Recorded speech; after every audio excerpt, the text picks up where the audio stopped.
Chapter 398. Hua Jingyao pursed his lips into a straight line. He was not in a hurry to respond to the other party's words. Old master, you're being too modest. I already said, if you need anything, just let me know. I don't deserve the word beg. Old Masterly looked at Hua Jingyao with his shrewd eyes. Jingyao, you are my grandson-in-law. If you say so, I'll take it seriously. Don't. Hua Jingyao raised his hand. I'm not that lucky to be your grandson-in-law. These words were interesting. That meant that she didn't acknowledge Su Qingsang as Old Master Li's granddaughter. Old Master Li didn't look too good. Not only him, but Su Yusin also frowned. Jingyao, it's not up to you to decide. Old Master Li chuckled. No matter what, Qingsang's surname is Su. That's right. Her surname is Su, not Li. Hua Jingyao's expression was calm, but it was enough to make people angry. Old Master Li didn't know what to say. Yes, her surname was Su. Of course, he's a member of the Su family. And then, Hua Jingyao looked up, his deep eyes sharp. The sharp side of him, that he had never shown in front of Su Qingsang, was now showing to outsiders. What do you want to say? Just say it. You already said that we are a family, so don't stand on ceremony. Old Master Li did not relax because of Hua Jingyao's words. He could tell that Hua Jingyao was not easy to deal with. It's nothing. Just a small matter. Old Master Li thought of Su Peijian, and felt a little upset. Su Peijian wasn't a bad child, but she was too arrogant. She could only blame herself for spoiling her too much. As a result, Su Peijian had developed such a condescending personality. He was responsible. However, he didn't want Su Peijian to be severely punished. Jingyao, we all know about Qingsang's mother's car accident a few days ago. Hua Jingyao didn't speak. He had guessed Old Master Li's intention when he came today. Speaking of which, it is indeed our fault for not teaching our daughter well. We are also responsible. Old Master Li reflected on his actions and blamed himself. Seeing that Hua Jingyao remained unmoved, he sighed in his heart. No wonder Tianyu had been developing better and better these years. How many young people could be like Hua Jingyao? Jingyao, no matter what, we're all family. Since Qingsang's mother is fine, why don't we just forget about it? Forget it. Hua Jingyao seemed to have heard a joke. He tilted his head and looked at Old Master Li playfully. Old Master, I've always respected you, but there are some things I'm afraid I can't agree to. Jingyao, Chenghui has already taught Peijian a lesson about this. He also said that he would send Peijian to the United States, so that she could calm down abroad. To the United States? Hua Jingyao smiled. That's a vacation, right? I don't think sending her away is a punishment. Jingyao. Old Master Li couldn't take it anymore. Peijian's father wants her to study abroad for a period of time. Do you still think it's a vacation? Then she's avoiding responsibility. Hua Jingyao nodded as if he suddenly understood. Yes. It turns out that in this day and age, people who do something wrong are punished as long as they are sent abroad. I've really learned something new. These words were really too unpleasant to hear. Old Master Li couldn't bear it anymore. Then what do you want? Speaking of this, Peijian is responsible for this, but she didn't do anything. She didn't want this to happen. She didn't do anything? Then I want to ask, why is instigating murder punishable? Hua Jingyao, you're not helping to solve the problem at all. Because you don't have the attitude to solve the problem. Hua Jingyao's expression turned cold. He stared at Old Master Li. She should be punished for doing something wrong. What makes you think that Su Peijian can stay out of this? Brother-in-law, my sister didn't. Shut up. Hua Jingyao glared at him. Su Yusin, don't forget that Su Qingsang is also your sister. Su Yusin didn't say anything. He lowered his head and looked at his toes. He looked a little depressed. I know, but my sister Su Peijian really knows that she was wrong. She knows that she was wrong? Go to prison, and admit your mistake.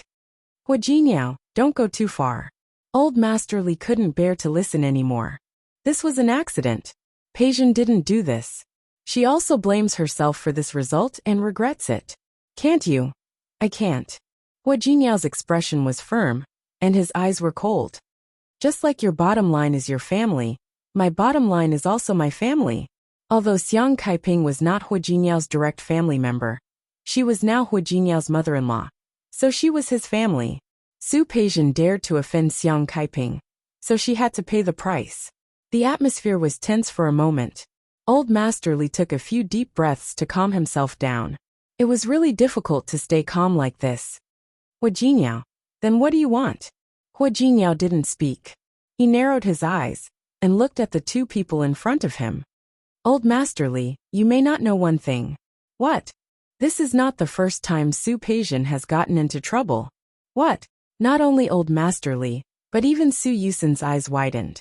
Hua Jinyao thought for a moment and told them about the husband of the pregnant woman who jumped off the building last time. He didn't add fuel to the fire, and there was no need. After a few words, he looked at Old Master Li. You know now, right? This is not the first time Su Peijian has targeted Qingsang, nor did she do anything bad. In fact, I gave her a chance. I also told Dad to keep an eye on Su Peijian. What did Dad say to me at that time? He said that he promised that nothing like this would happen again. However, it seems that not long after he promised, something like this happened again. Do you think I will let it go just like that? Old Master Li and Su Yusin didn't know about this. It was the first time they heard about it today. They looked at each other and stared at Hua Jinyao with their eyes wide open. They almost couldn't believe that Su Peijian was like this. This may be a misunderstanding. Misunderstanding? Hua Jinyao nodded. I'm sorry. I still have evidence that she instigated Lu Xiangyu's husband to hit Qingsang last time. Hua Jinyao never fought a battle he was not confident of winning. Since he had made up his mind, he naturally had to make a fatal move. Old Master Li was speechless. He really didn't expect Su Peijian to make a mistake for the second time. After all, he had watched Su Peijian grow up. Chapter 399. Brother-in-law, what do you want now? Compared with Old Master Li's shock, Su Yusin was much calmer. Do you want my sister to apologize to Sister Qingsang's mother? Su Peijian wouldn't be able to take it if Su Peijian lost face like this. Hua Jinyao looked at Su Yusin with admiration. Su Yusin was so calm at such a young age. He would be a great man in the future. It was a pity that such a good boy was Su Peijian's younger brother. What a waste. Su Peijian already apologized last time, but it didn't work. So I don't need her to apologize. Hua Jinyao looked at Old Master Li and Su Yusin's faces and added, I want her to go to jail. Hua Jinyao. Old Master Li's voice was trembling. She will turn herself in and say that she encouraged Lu Xiangyu's husband to hurt Qingsang. I've asked. This kind of crime won't last long. She'll be out in about 3 months. Hua Jinyao. Old Master Li's face turned green. Li Yongfeng's granddaughter was going to jail? Brother-in-law. Su Yusin also felt that the punishment was too much. Hua Jinyao said in a tone that was not negotiable. 3 months is my bottom line. As long as Su Peijian turns herself in, I promise that I won't do anything but lock her up for 3 months. He didn't finish his words, but the meaning was clear. If Su Peijian didn't turn herself in and stay in jail for 3 months, then Hua Jinyao would do it himself. Old Master Li and Su Yusin didn't expect Hua Jinyao to be so cruel. They looked at each other and wanted to say something, but they knew it was useless to say anything at this time. Hua Jinyao didn't stand on ceremony. After saying what he wanted, he picked up the documents and went to the meeting. Before he left, he didn't forget to annoy them. Old Master Li, what about me? My patience is limited, so Su Peijian had better turn herself in as soon as possible. Otherwise, I can't guarantee how long she will be locked up if I come forward to sue her. Old Master Li's face turned from green to white, and then from white to green. He looked lethargic with an emaciated face. Su Yusin looked at Hua Jinyao's closed office door, thought for a moment, and helped Old Master Li up. Shall we go? Leave. Old Master Li didn't expect to be so embarrassed. How? Are you going to let your sister go to jail? But it's useless even if you beg him now. Although Su Yusin hadn't interacted much with Hua Jinyao, he could tell that Hua Jinyao wasn't someone who would easily change his mind. Are you going to watch your sister go to jail? If that really happened, the Li family and the Su family would become the laughingstock of Lin City.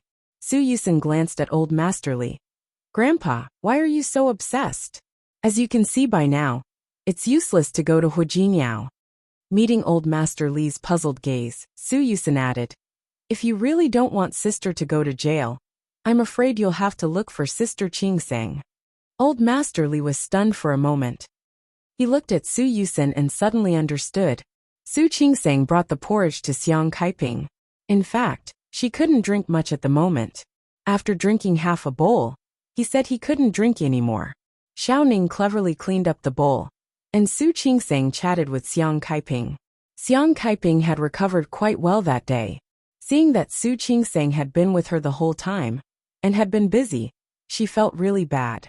Why did she feel that she hadn't helped her daughter much since she adopted her? Instead, it was her daughter who had been worrying about her. Qingsang, talk to the leaders of your institute. You can go to work tomorrow. Mom, don't you like me to accompany you? I like it. But, Xiang Kaiping's face was pale. But it's too much of a waste of your time. It's okay, Mom. I've already told the leader. I'll accompany you for the next few days. We'll talk about going to work in a few days. Although the critical period had passed, Xiang Kaiping was still very weak. Su Qingsang wanted to stay with her for a few more days. Okay then. Su Qingsang wanted to say something else, but her phone suddenly rang. Su Qingsang didn't expect the person to be Su Yusin. Not only Su Yusin, but Old Master Li was also there. When she saw Su Yusin in the corridor outside the hospital, she couldn't hide the surprise on her face. Yusin? She saw Su Yusin first, then Old Master Li. Old Master Li. Old Master Li looked at Su Qingsang. No matter how biased he was, he had to admit that Su Qingsang was much more sensible than Su Peijian. Su Peijian didn't seem like an older sister, but more like a younger sister. Yusin, why are you here? Su Qingsang thought about the gift on the dressing table at home. She hadn't given Su Yusin the gift on the dressing table. Sister, this is a gift for Auntie.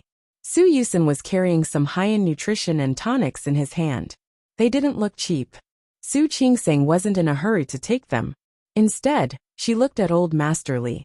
Sister, you know that it's not convenient for us to go in. Why don't you bring them in? Thank you. Su Qingsang didn't refuse the gift. She took the gift box from the man's hand. Thank you. She didn't rush to go in. Instead, she looked at Su Yusin and said, You still have something to talk to me about, right? Although she didn't know what it was, she could more or less guess. Yes, but you should bring the things in first. We'll talk when you come out later. Su Yusin didn't think too much about it. He just wanted to give a generous gift. He didn't expect to buy so much. Su Qingsang glanced at him and didn't ask any more questions. She carried the things into the door. She told Xiao Ning to take good care of Xiang Kaiping before coming out again. What's the matter? Say it. Sister. Su Yusin looked around. This was really not a good place to chat. Let's find a place. Su Qingsang nodded and took Su Yusin to the lawn outside the hospital. There were 2 benches there. Old Master Li, please sit. Su Qingsang was still respectful to Old Master Li. Old Master Li felt a little embarrassed. He had just begged Hu Jingyao today, and now he came to beg Su Qingsang. He didn't know if Su Qingsang would agree, or if she would be on Hu Jinyao's side. Sister, I'll tell you the truth. Su Yusin told her about their visit to Hu Jingyao today. He skipped the part about Lu Xiangyu's husband, thinking that Su Qingsang knew about it. He directly said that Hu Jingyao wanted to put Su Peijian in jail. Su Qingsang's eyes widened. Old Master Li and Su Yusin saw her shocked expression. Both of them knew that Su Qingsang didn't know about it at all. It was good that she didn't know. Old Master Li breathed a sigh of relief. He glanced at Su Yusin. Chapter 400. The lawn of the hospital was very quiet. Su Yusin's voice was very soft, but it was very clear. Sister, we all know that Sister Peijian has gone too far this time. Daddy is going to send her away now. Brother-in-law is going to put her in jail again. Sis, she has already been punished and knows that she was wrong. Can we just let it go? Sister, you're also a member of the Su family. We're bound together for good or bad. If Sister Peijian really goes to jail, the reputation of the Su family will be ruined. We will become the joke of Lin City. Sister, I promise you this is the last time. If Sister Peijian does anything to hurt you or Auntie again, I won't forgive her no matter what you say. Sister, let's just forget about this, okay? Su Qingseng listened to Su Yusin's words, and the shock in her eyes slowly faded. She stood there for a long time without saying a word. Half an hour later, Su Qingseng sent Su Yusin and Old Master Li off and returned to the ward. When it was almost time, Hua Jinyao asked someone to bring lunch. Su Qingseng had lost her appetite because of Su Yusin and Old Master Li, but he forced himself to eat some. Xiang Kaiping immediately noticed that Su Qingseng didn't look too good.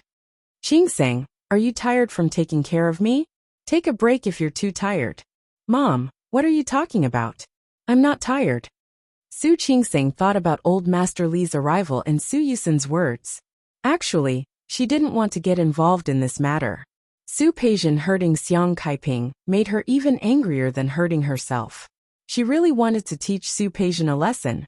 So what if she went to jail? It was just a few months. But, what's that? Is it because you don't come to work, and the leader is unhappy? Mom. Su Qingseng thought for a moment, and decided to tell Xiang Kaiping the truth. She gestured for Xiao Ning to go out for a while, and sat down in front of the bed again.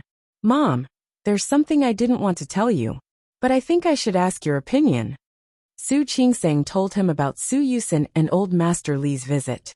He also told them about Hua Jinyao's plan to punish Su Peijian. In fact, this was quite a severe punishment for Su Peijian. She was such a prideful person, and she was also a proud daughter of heaven. How could she bear to be locked up for a few months like this? Although Su Qingseng didn't sympathize with her, she felt that this was indeed a punishment. That's how it is. I didn't agree, nor did I agree. I don't think I have a say in this matter. Xiang Kaiping didn't say anything. She really didn't like Su Peijian. Not only did he not like it, he hated it. Very annoying. She also wanted to teach Su Peijian a lesson but going to jail. Is this Jinyao's idea? Yes. Su Qingseng nodded. Hua Jinyao has to put her in jail. That's why Su Yusin came to me. Are you close to Su Yusin? Yes. He's not like Su Peijian. He's a nice guy. Su Qingseng thought for a moment then added. In fact, Old Master Li is a nice guy too. Although he doesn't value me, he hasn't made things difficult for me over the years. I have done all the necessary etiquette. Xiang Kaiping didn't say anything. She could tell that Su Qingseng didn't have feelings for Su Peijian, but she was willing to care about Su Yusin and Old Master Li. Speaking of which, my fall has nothing to do with her. If I didn't fall over there, I wouldn't have been hit by the car. Mom. Su Qingseng held her hand. You don't have to worry about me. You just have to worry about yourself. If you feel that you have to vent your anger, then let Su Peijian go to jail. It doesn't matter. Forget it.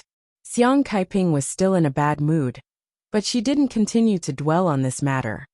I'm not an unforgiving person. Since Su Qinghui sent her abroad, then send her away. As for going to jail, forget it. Mom, you've been wronged. I'm fine. It's been so many years. What haven't I suffered? I just feel sorry for you. Mom. Su Qingseng didn't like the Su family, and she didn't like the Li family. If possible, it would be best if they didn't interact. But the current situation made it impossible for them to not interact. So, she really couldn't talk about such a thing.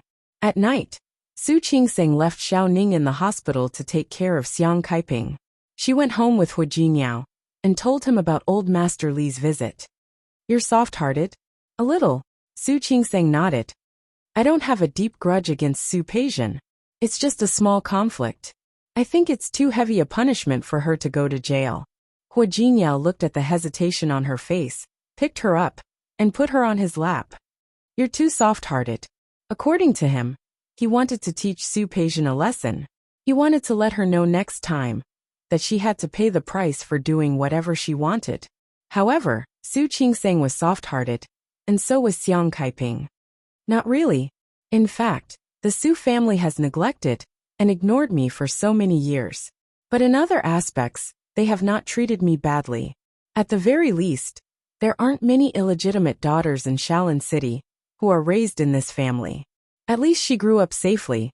At least she received higher education. At least she was still here. Take her home. That might not be for her own good. Hua Jinyao was quite mean. Why don't you say that your father did it to anger Li Qianxue? Su Qingseng glanced at him. Do Do you have to be so direct? I've always been direct.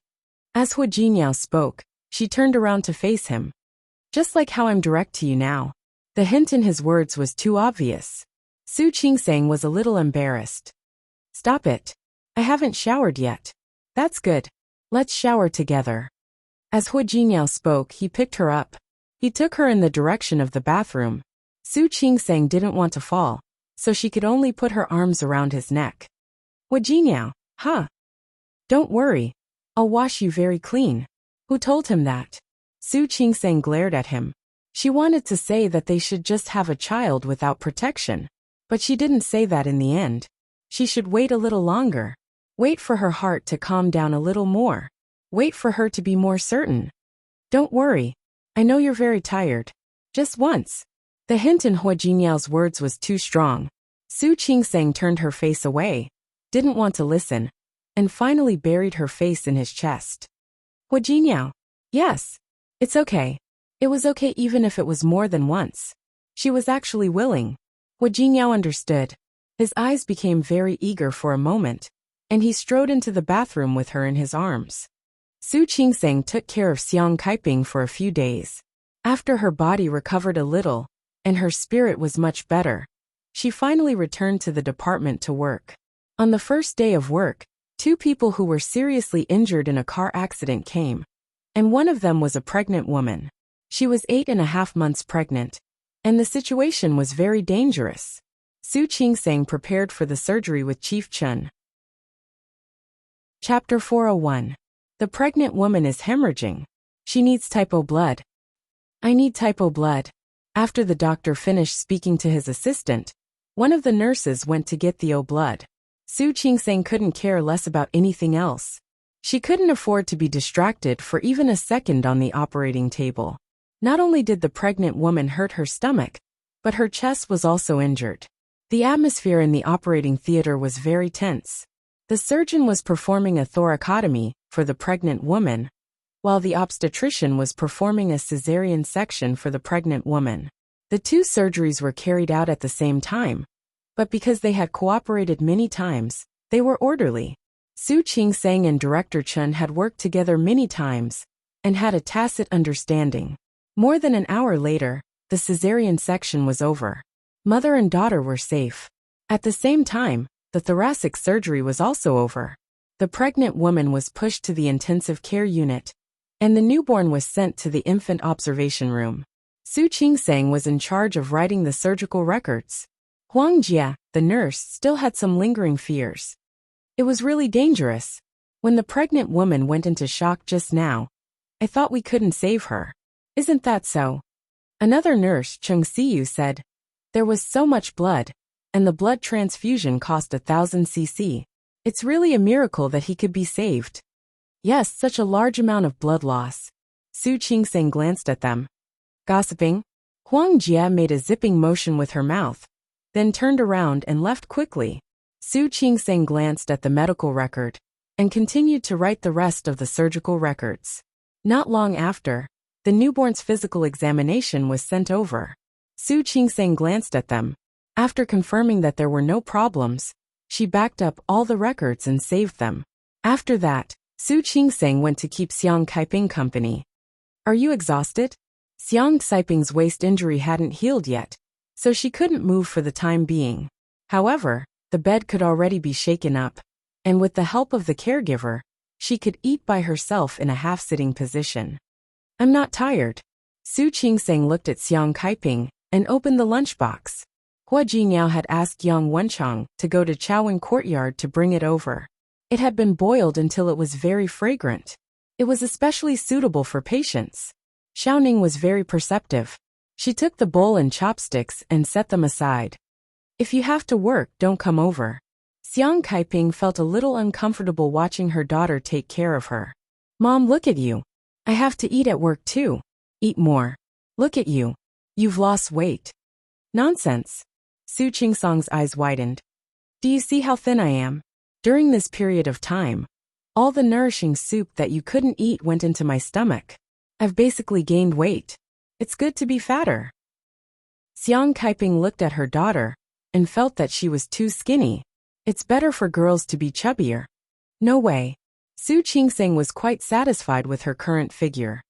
If I get any fatter, Hua Jinyao might not want me anymore. I heard it. Don't accuse me wrongly. Even if you were twice as fat, I don't dare to abandon you. Hearing Hua Jinyao's clear male voice, Su Qingseng stood up abruptly and turned around. Why are you here? I have an appointment with a client who is nearby. I'll come over once I'm done. Hua Jinyao said it casually, but in fact he knew that Su Qingseng was going back to work today, so he wanted to come and see her. Have you eaten? If not, let's eat together. Okay. Hua Jinyao stepped forward and looked at the dishes in front of him. Not only did he consider Xiang Saiping's mood, but he also considered Su Qingseng's taste. Not bad. Did Wenchang bring the food here?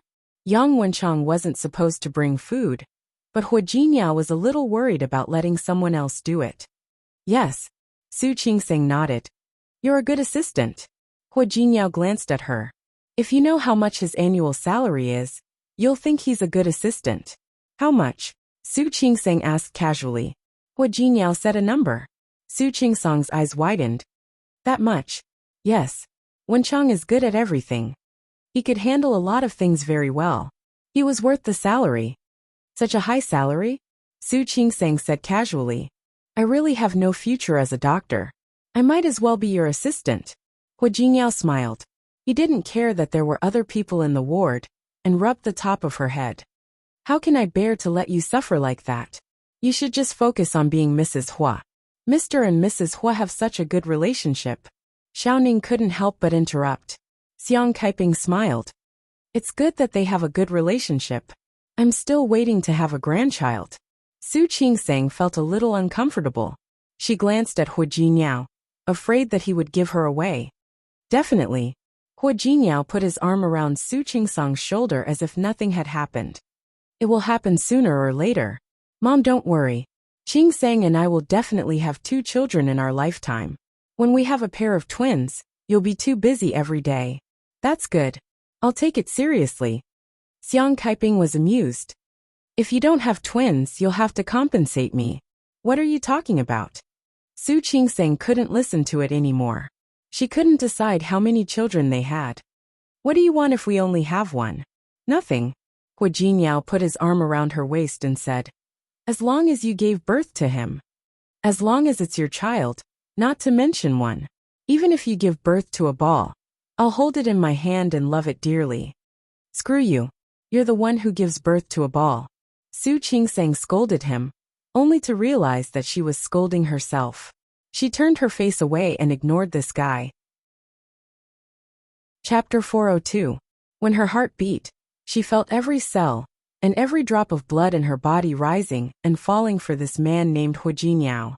She found that she liked Hua Jinyao more and more. She found that she was falling in love with Hua Jinyao. How could there be such a good man? It wasn't because of his looks or his family background. It was because of his kindness. He protected her and doted on her, including her family. He took good care of Xiang Saiping's 3 meals.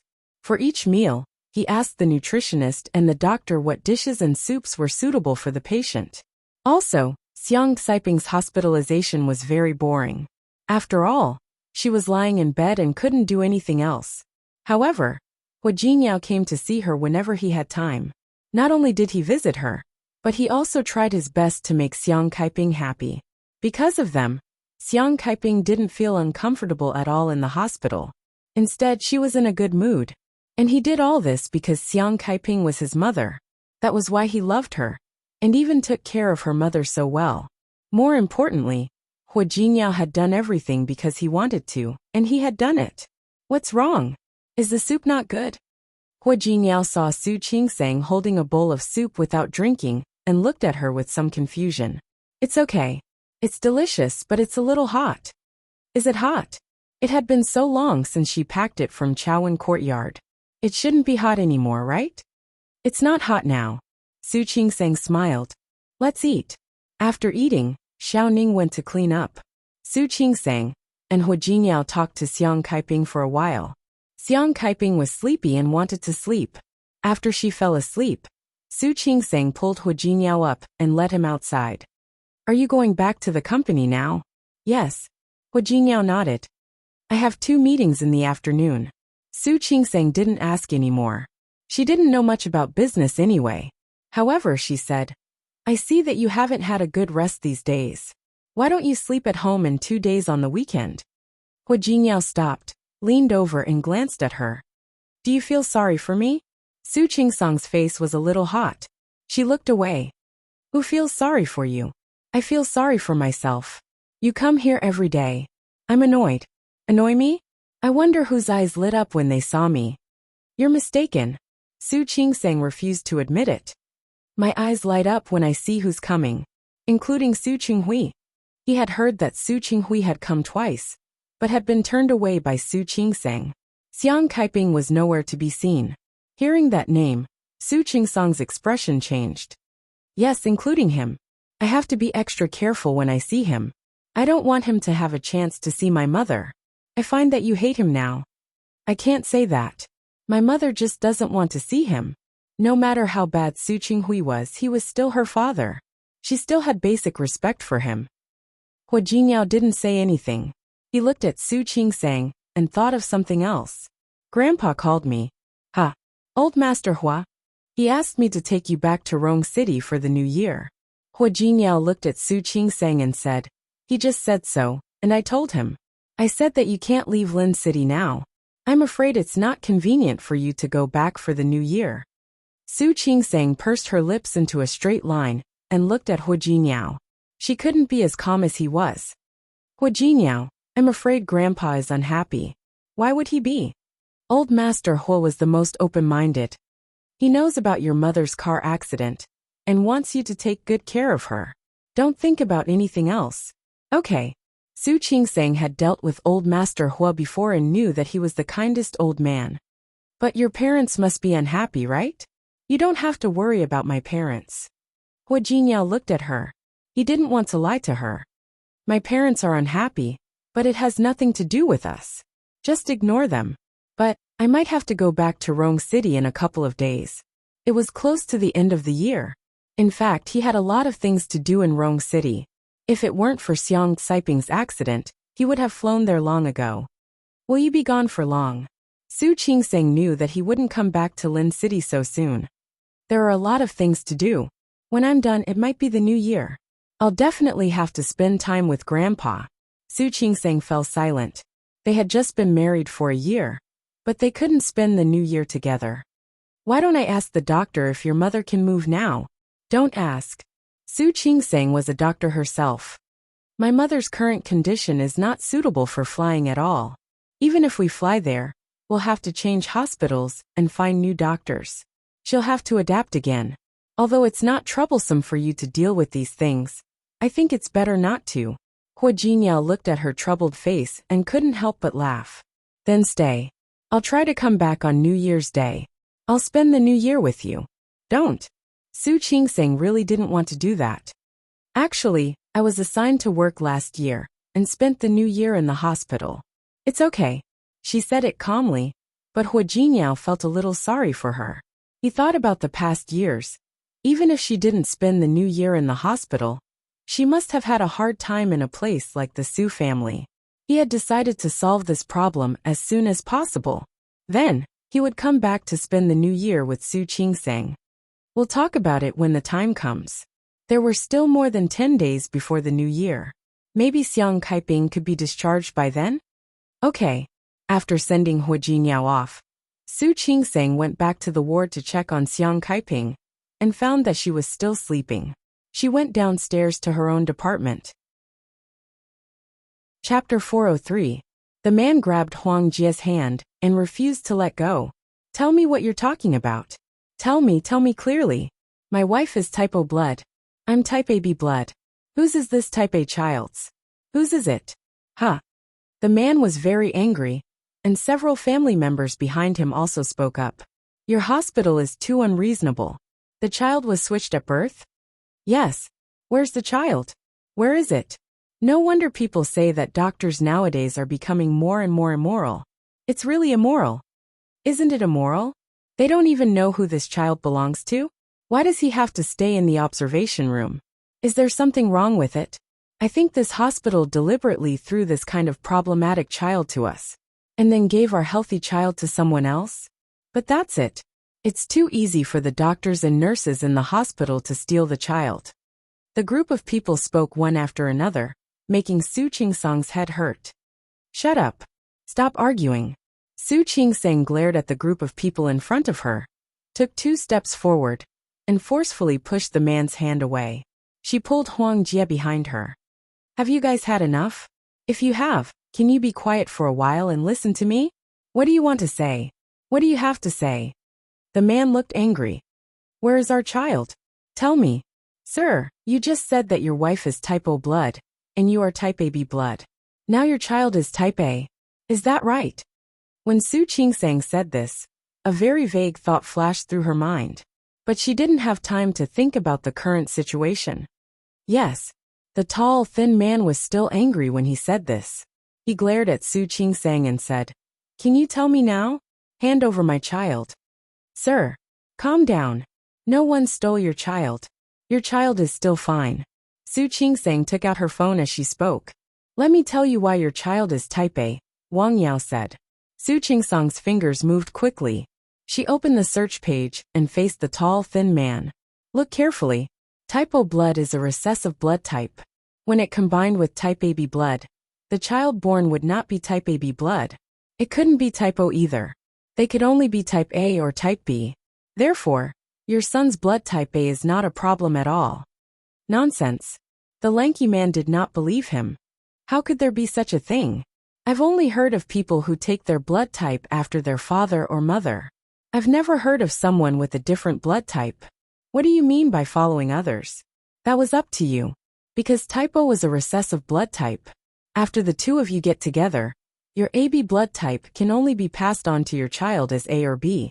As for what you said about blood type coming from your parents, V had published that Mo Wenwei had type B blood, but she might give birth to type O blood. Is it because the child is type O that it's not your child? The tall and slender man frowned. Su Qingsang showed him the screen of her phone.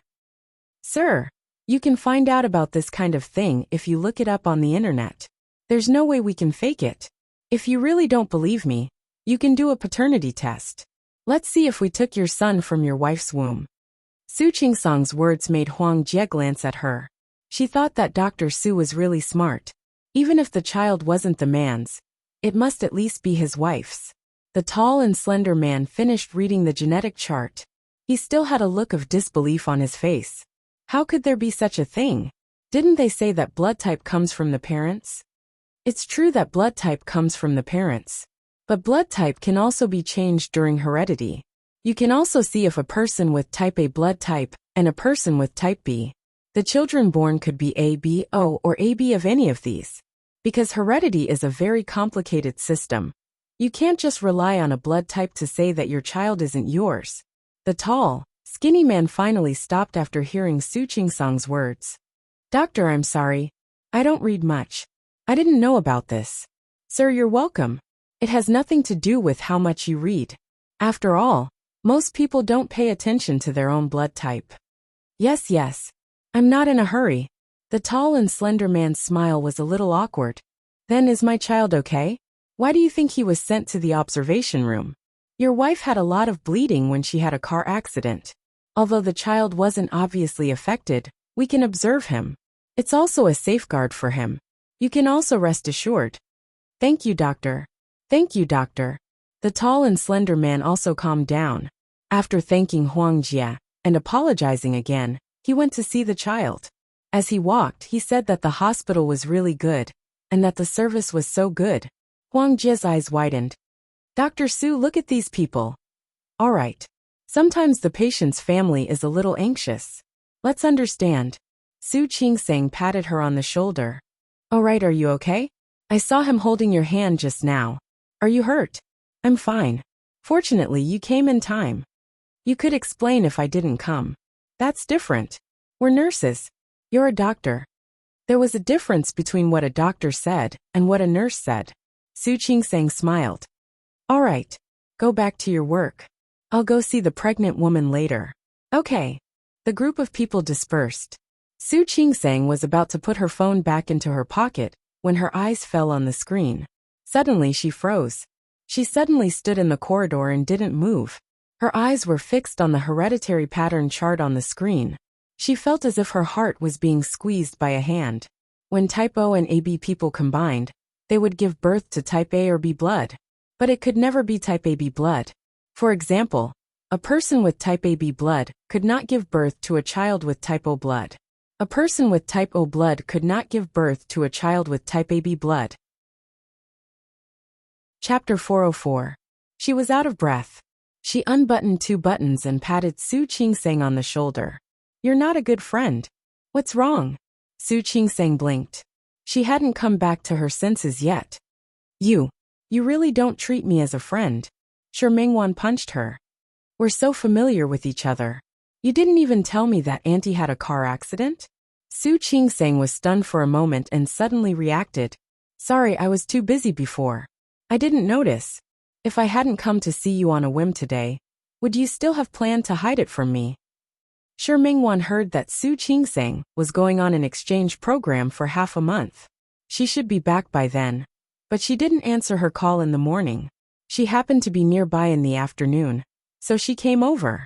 She didn't expect to hear from someone in Su Qingsang's department that she might have gone to see her mother. She asked and found out that Xiang Kaiping had a car accident. "Let's go. Since we're here, I'll go see Auntie. Let's go." Xiang Kaiping might have woken up at this time. She couldn't sleep well after her lumbar spine was injured, but she couldn't take too many painkillers. So she always slept and woke up. You really don't treat me as a friend." Shi Mingwan followed behind Su Qingsang with a bit of anger on her face. In the past, Su Qingsang would have comforted her and told her that she didn't do it on purpose. But she wasn't in the mood today. Her mind was a little confused. She took Shi Mingwan to Xiang Kaiping's ward. She looked at Xiang Kaiping with a rather complicated expression. She had already woken up and was quite surprised to see Shi Mingwan. Xiang Kaiping and Xiaoning didn't notice her expression. Xiang Kaiping was busy chatting with Shi Mingwan. Su Qingsang looked at Xiang Kaiping and thought, "Does she know that I'm not her daughter? No, she definitely doesn't know." She was still wearing the jade pendant that Xiang Kaiping gave her. The jade was warm and had become as hot as her body temperature. She thought of how Xiang Kaiping had a conflict with Su Peixian for her. She even slapped Su Peixian for her. She remembered the sweater that Xiang Kaiping had knitted for her. She had seen it on the first day she came home. It was placed on the sofa in the living room. At that time, Xiang Kaiping must have been waiting for her to come back and let her wear it. He just didn't expect that when he came back, she was already in the hospital. All the signs showed that Xiang Kaiping really thought that she was her daughter. But why wasn't she? The blood type couldn't be fake, so who was she? Qingsang? Xiang Kaiping's voice brought her back to reality. The smile on her face was a little stiff. "Mom." This time the word mother was a little stiffer than usual, but no one could tell. "Why are you daydreaming? Mingwan is talking to you." "Qingsang, what's wrong?"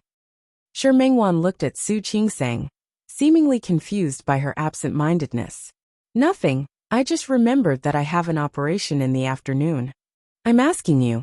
Fortunately, Shi Mingwan wasn't angry. "Auntie, how long are you going to stay here? How long will it take to recover? Did the doctor say anything?"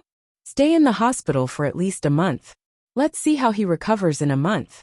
"You don't have to stay in the hospital. You can just come to the hospital for rehabilitation." "So long?" Shi Mingwan's eyes widened. "Doesn't that mean I'll be in the hospital during the new year? That can't be helped. It's a little serious. Who would want to spend the new year in the hospital if they could?" "Auntie, I'll come and keep you company then." "No need." Xiang Kaiping hurriedly stopped her. "It's not auspicious to come to the hospital during the new year. It's the same to come after the new year. I'm fine. Auntie, you don't have to be so polite with me. Qingsang's mother is my mother. Don't worry. I'll definitely come and keep you company." Xiang Kaiping was very embarrassed. However, she didn't continue being polite. With Shi Mingwan around, Xiang Kaiping waved Su Qingsang to hurry to work. Su Qingsang looked at Xiang Kaiping with a complicated expression. Finally she nodded, said goodbye to Shi Mingwan and left. Su Qingsang really didn't lie. There were 2 minor operations in the afternoon, and they wouldn't take long. They weren't difficult operations. She could still concentrate when she was working.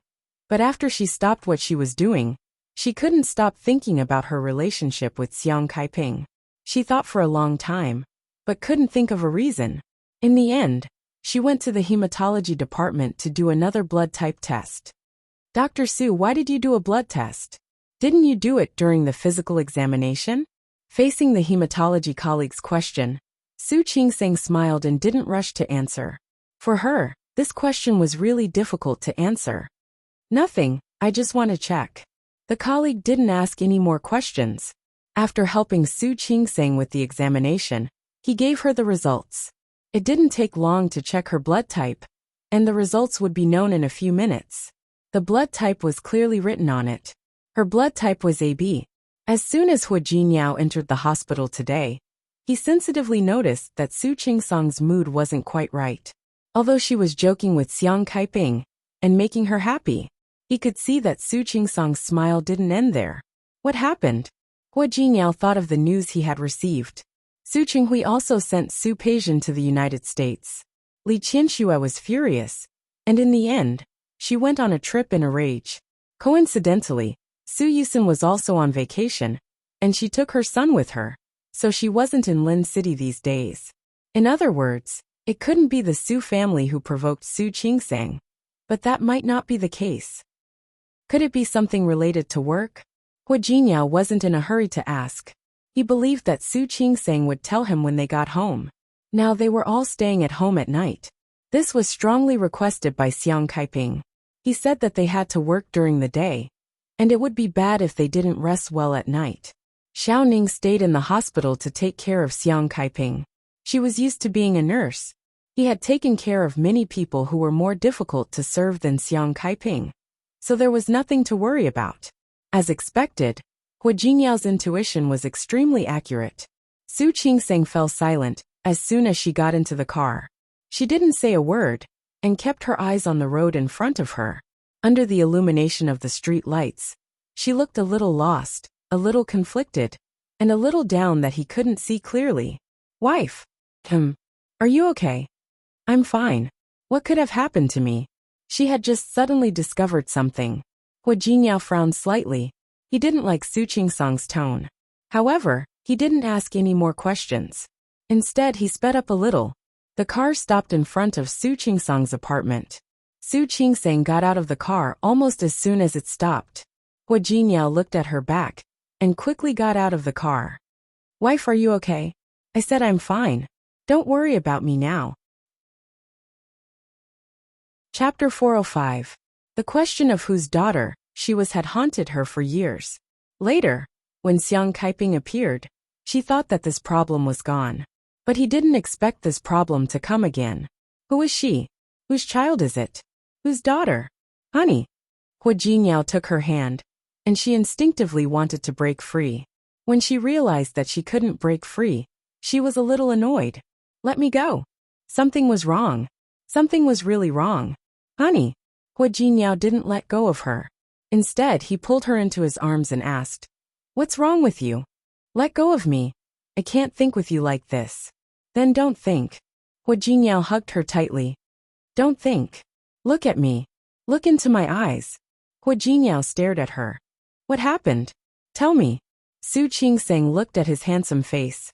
His deep-set features and eyes that were as bright as the stars were staring straight at her.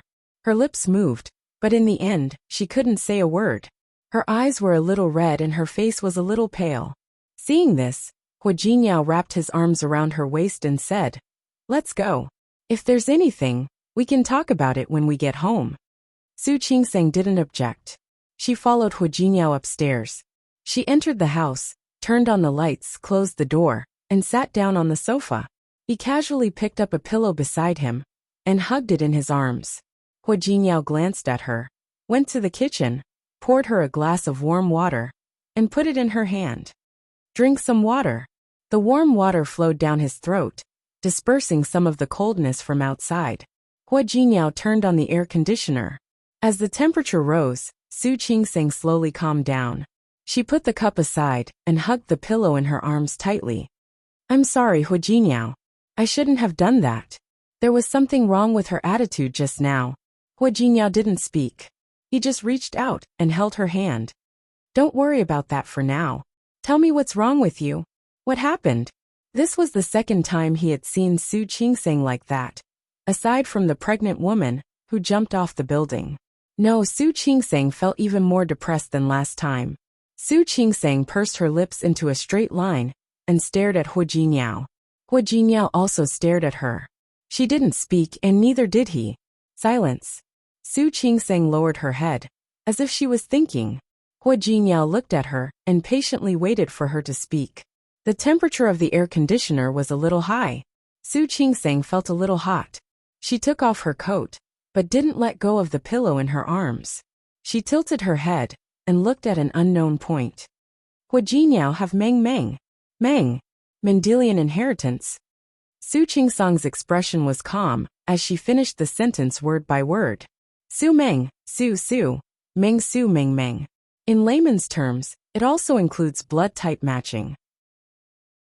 For example, the combination of different blood types will produce a child with different blood types. Meng. Meng. Su He Meng Ti. It is Xiang. He did not know much about medicine. What's wrong with Mendelian inheritance? Did it have anything to do with her low mood today? According to the laws of Mendelian inheritance, people with type O blood, no matter which blood type they mate with, will not be able to have a child with type AB blood. Su. Huijinyao couldn't figure it out. Su Qingsang finally retracted her gaze and looked at his face. My mother is type O. Do you know what my blood type is? What? Huijinyao guessed what Su Qingsang was going to say. I am type AB, Su Qingsang said calmly. Do you understand? I am type AB. Huijinyao thought about it carefully. After thinking about Su Qingsang's words, he looked at her with uncertainty and said, Maybe your father is type AB? Huijinyao, you didn't hear me clearly.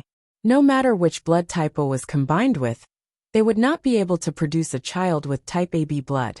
Type O is a recessive hereditary blood type. Even if Su Qingsang is type O and AB, they can only give birth to type A or B.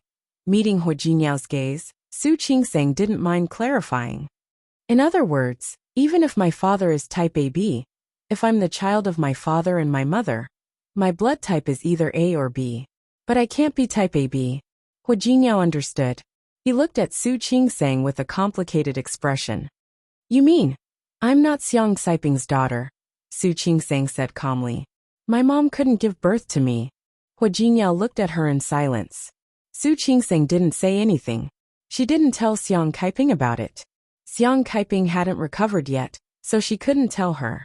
She didn't want to upset her. Moreover, Xiang Kaiping really treated her as her daughter. If she knew that she wasn't her daughter, she wouldn't be able to bear it. She didn't dare to think about it. More than 2 months were enough for her to develop a relationship with Xiang Kaiping. She didn't want Xiang Kaiping to be sad.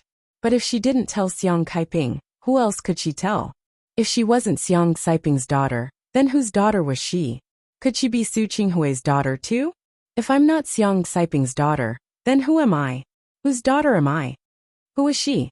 Was she Su Qinghui's daughter? If not, why did she grow up in the Su family?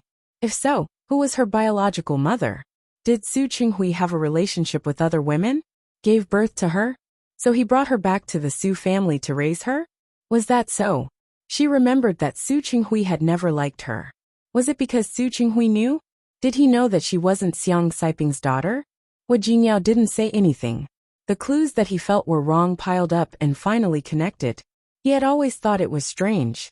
Why was Su Qinghui so cold to her child if he couldn't forget Xiang Kaiping? Even if it was to protect Su Qingsang from being bullied by Li Qianxue and her son, it was too unreasonable. What's more, Su Qinghui could be cold to Su Qingsang in front of the Su family and treat her better in private. But Su Qinghui didn't treat Su Qingsang well even in private. Now he found the reason. Hearing Su Qingsang's words, Huijinyao thought of another possibility. I think it's really possible. You're really not Su Qinghui's daughter. If I'm not his daughter, then why did he raise me in the Su family? It didn't make sense at all. Didn't I say it last time? He might have done it to anger Li Qianxue. Chapter 406. After all, Xiang Kaiping had given birth to a child, and it was a girl. If she wasn't Xiang Kaiping's daughter, then what about the child? Hua Jinyao raised his eyebrows and thought of a possibility. Do you think the child is gone? How could it be? Su Qingsang's eyes widened. She couldn't accept the result. I'm just guessing. According to my investigation and what your mother said, she seemed to have a difficult birth. It took her a long time to give birth to the child. You're also a doctor. Is it possible that the child died when it was born? Your father didn't want your mother to feel bad, so he hid it. Then why did he take me back to the Su family? Isn't it better if the child is gone? I told you. It might be to anger Li Qianxue. The child of the woman he loved died, but Li Qianxue's child was still fine. With Su Qinghui's personality at that time, it was very likely that he would take a child back to anger Li Qianxue. It's possible. Su Qingsang also admitted that it seemed like something Su Qinghui would do. She finally regained some spirit on her face. So I might be an orphan? Well, Hua Jinyao didn't know how to answer. Maybe you should ask your father. Su Qinghui's blood type will know. The Su family has his medical report. It was in Su Qinghui's study. But I don't think I'm his child. So many years of cold treatment, so many years of neglect. At this time, Su Qingsang suddenly seemed to have an explanation. If she wasn't Su Qinghui and Xiang Kaiping's daughter, but just a child from outside, it would all make sense. Neither of them thought that Li Qianxue was the one who had a difficult birth. After giving birth, she fainted and slept for a day and a night before waking up. Especially Su Qingsang. She would never think that someone as powerful as Li Qianxue would be deceived like this. Su Qingsang was actually still very curious about her own life. Who were her biological parents? Why did they abandon her? Did Su Qinghui just randomly pick up a child? Or did he prepare it in advance? She would have to meet Su Qinghui in person to give her an explanation. Su Qingsang suddenly took out her phone and dialed Su Qinghui's number. But before she could make the call, she hung up again. She lowered her head and looked at the phone in her hand, looking a little dispirited. Even if she called, even if she asked, so what? Would Su Qinghui tell her the truth? Would he tell her about his past? Most importantly, if she really asked and Su Qinghui told her, what about Xiang Kaiping? What would happen to Xiang Kaiping?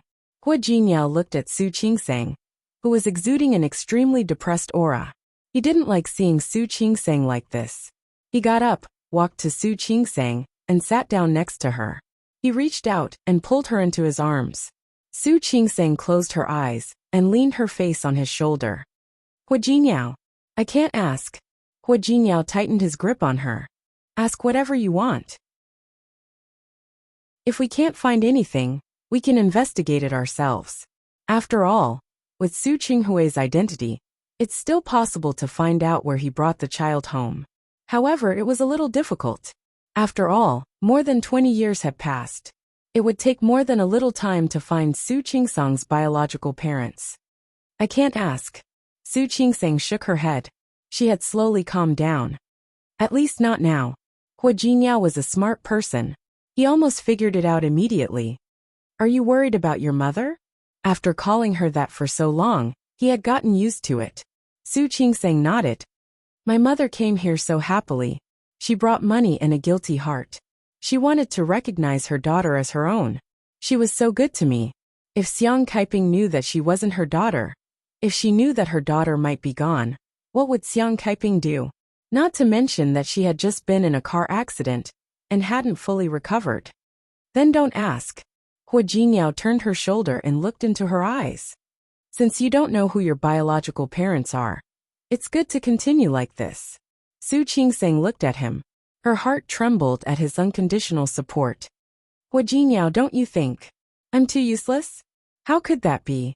You see, I used to think that I was an illegitimate daughter, but now I'm an orphan who doesn't even know who my parents are. More importantly, I don't even have the ability to find an answer for myself. Wife. Hua Jinyao lifted her body easily and held her in his arms. Don't think like that. No matter whose daughter you are, who your parents are, you are you. Orphan or illegitimate daughter. It's all because of you. You don't need to belittle yourself. I'm not belittling myself. I just feel useless. Then if you say that, am I even more useless? I can't help you find your biological parents. Huijiniao. Su Qingseng glanced at him and suddenly smiled. You're really good at comforting people. If that was considered comforting. I'm just telling the truth. It's not comforting. As Huijiniao spoke, he leaned over and kissed her cheek. This is comforting. Su Qingseng blushed a little. She blinked at Huijiniao. Can I scold you? Ah, you're still in the mood to think about that at a time like this? She was no longer sad. Wife, that's where you're wrong. Huijiniao pressed his forehead against hers and lowered his voice. There was a hint of playfulness in it. It's at times like this that we need to do something like this. It can relieve our worries. Nonsense. Su Qingseng couldn't help but roll her eyes at him. But in the next second, she leaned over and gently kissed his lips. Huijiniao. She put her arms around his neck and said softly, let me forget those unhappy things. Yes, madam. Huijiniao gently lifted her body, so that she was straddling him, and tightened his arms around her waist. It was an extremely crazy night, and she was exhausted to the extreme. Su Qingseng slept soundly all night, and didn't have a single dream. When she woke up in the morning, her cheeks were red. After a night's sleep, she had adjusted her mood. Since she couldn't tell Xiang Kaiping now, she would pretend that she didn't know about it for the time being. As for the future, she would find an opportunity to ask Su Qinghui. It was his business whether he told her or not, but she couldn't continue living like this.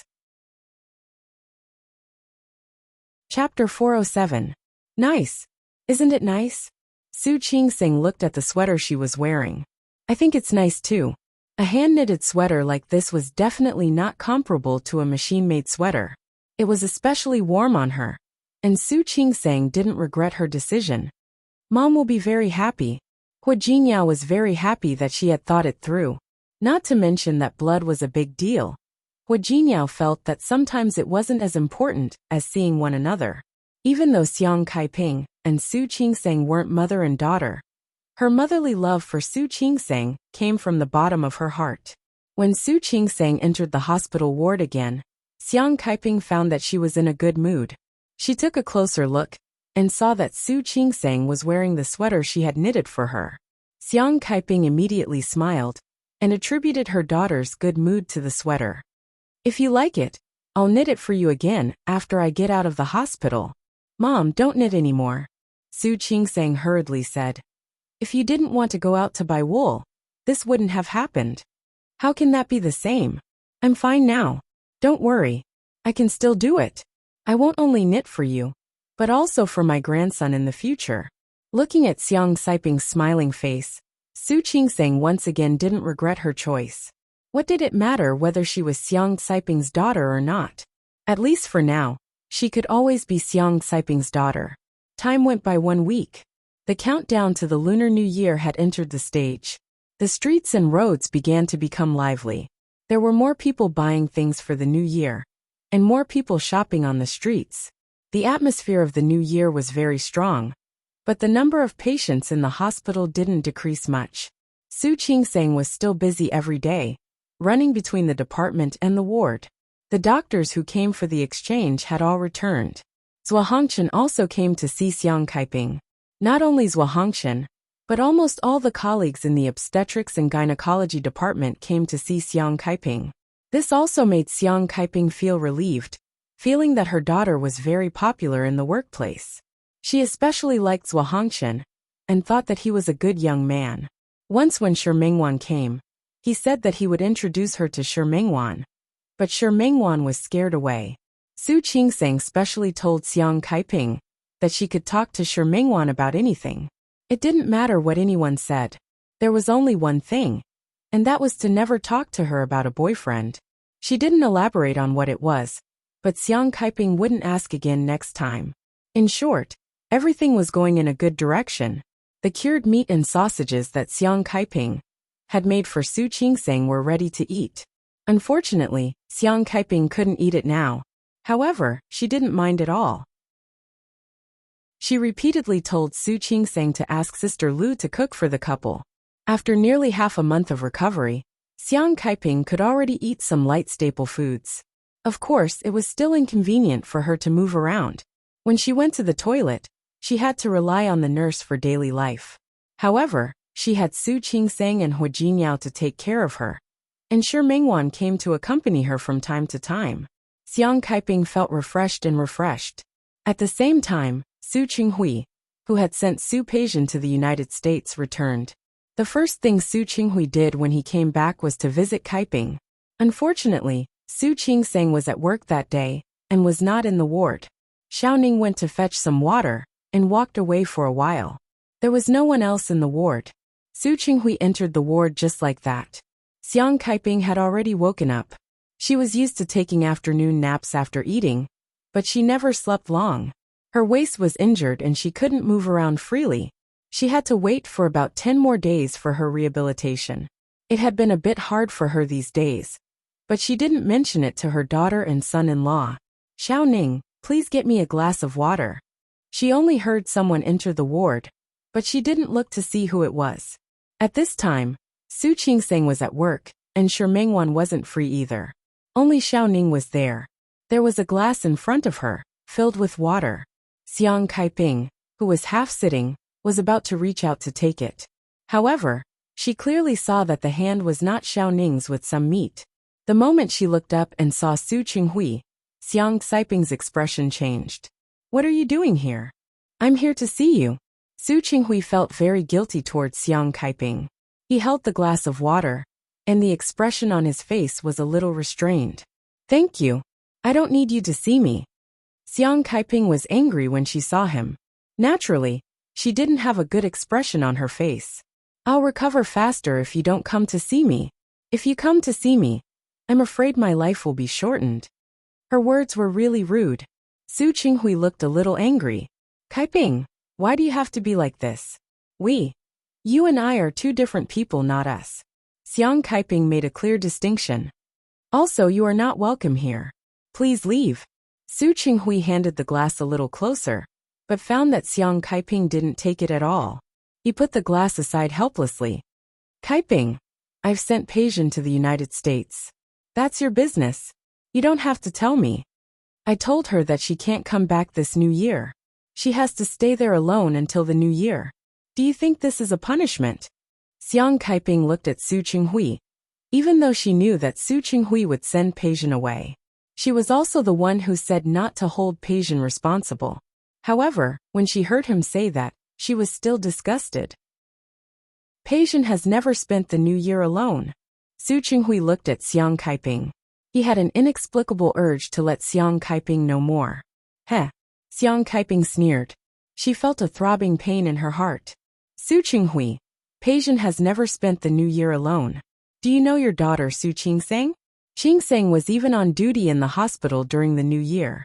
Do you still feel that Peijian has been wronged? That's not what I meant. Su Qinghui looked a little embarrassed. He really didn't care where Su Qingsang spent the new year. He vaguely remembered that she was not with the Su family for 2 years. Even if Qingsang was with the Su family, do you really think of her as your daughter? Have you ever felt any warmth for her during the new year? Have you? Kaiping, calm down. I am calm.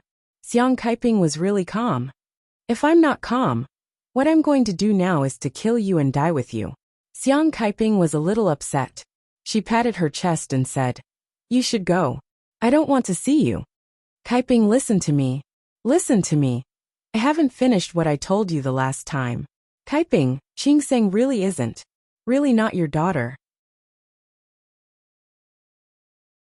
In fact, she didn't even know if she was calling him dad.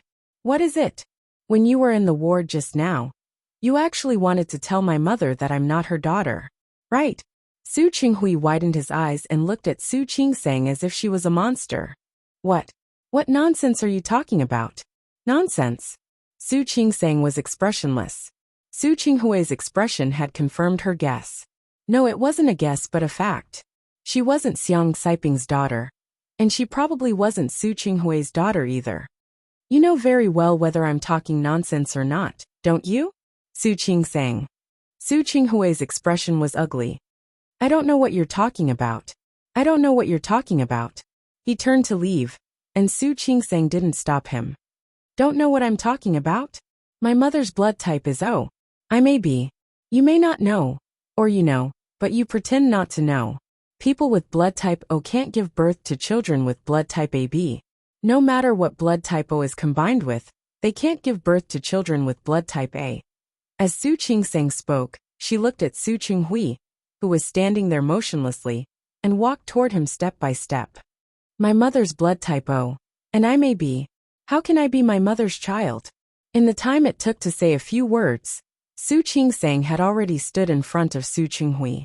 Su Qinghui was very tall. He was much taller than Su Qingsang, so she had to look up to him. She raised her head and looked at the man she had called father for 25 years. If I'm right, Dad, you're not type AB, are you?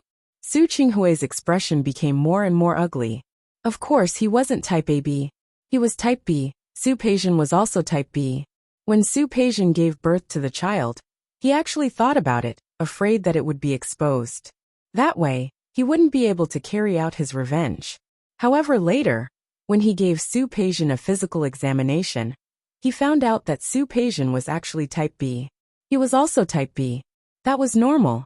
After all, Li Qinshua's blood type was AB. It would be really strange if a person with blood type AB and a person with blood type B gave birth to a child with blood type O. If that was the case, Old Master Li and Li Qinshuo would definitely know. Because Su Peijian was type B, so was he. So after so many years, Li Qinshuo had never suspected it. She had never suspected that her child was actually not her. And that was the reason why Su Qinghui doted on Su Peijian so much. His 3 children, Su Qingsang and Su Yusin, were both type AB. They had inherited Li Qinshua's blood type. Only Su Peijian was type B, exactly the same as his blood type. Countless times he had thought, see, this was the will of God. Even God approved of his revenge. Otherwise, why would Su Peijian be type B? In a short period of time, Su Qinghui's expression changed a few times, from gray to white. He looked at his daughter in front of him, who was nearly a head shorter than him. No matter how strong his mentality was, he couldn't react for a moment when the deepest secret in his heart was suddenly exposed. Su Qingsang looked at Su Qinghui's expression and already had an answer in her heart. Dad, I'm not Xiang Caiping's daughter. Then am I your daughter? Su Qinghui's expression was ugly. He didn't answer Su Qingsang's question. He just stood there without moving. I don't think I'm your daughter either, right? When Su Qingsang said this, she kept staring at Su Qinghui's face. He seemed to suddenly come to a realization. I'll say it again. What nonsense are you talking about?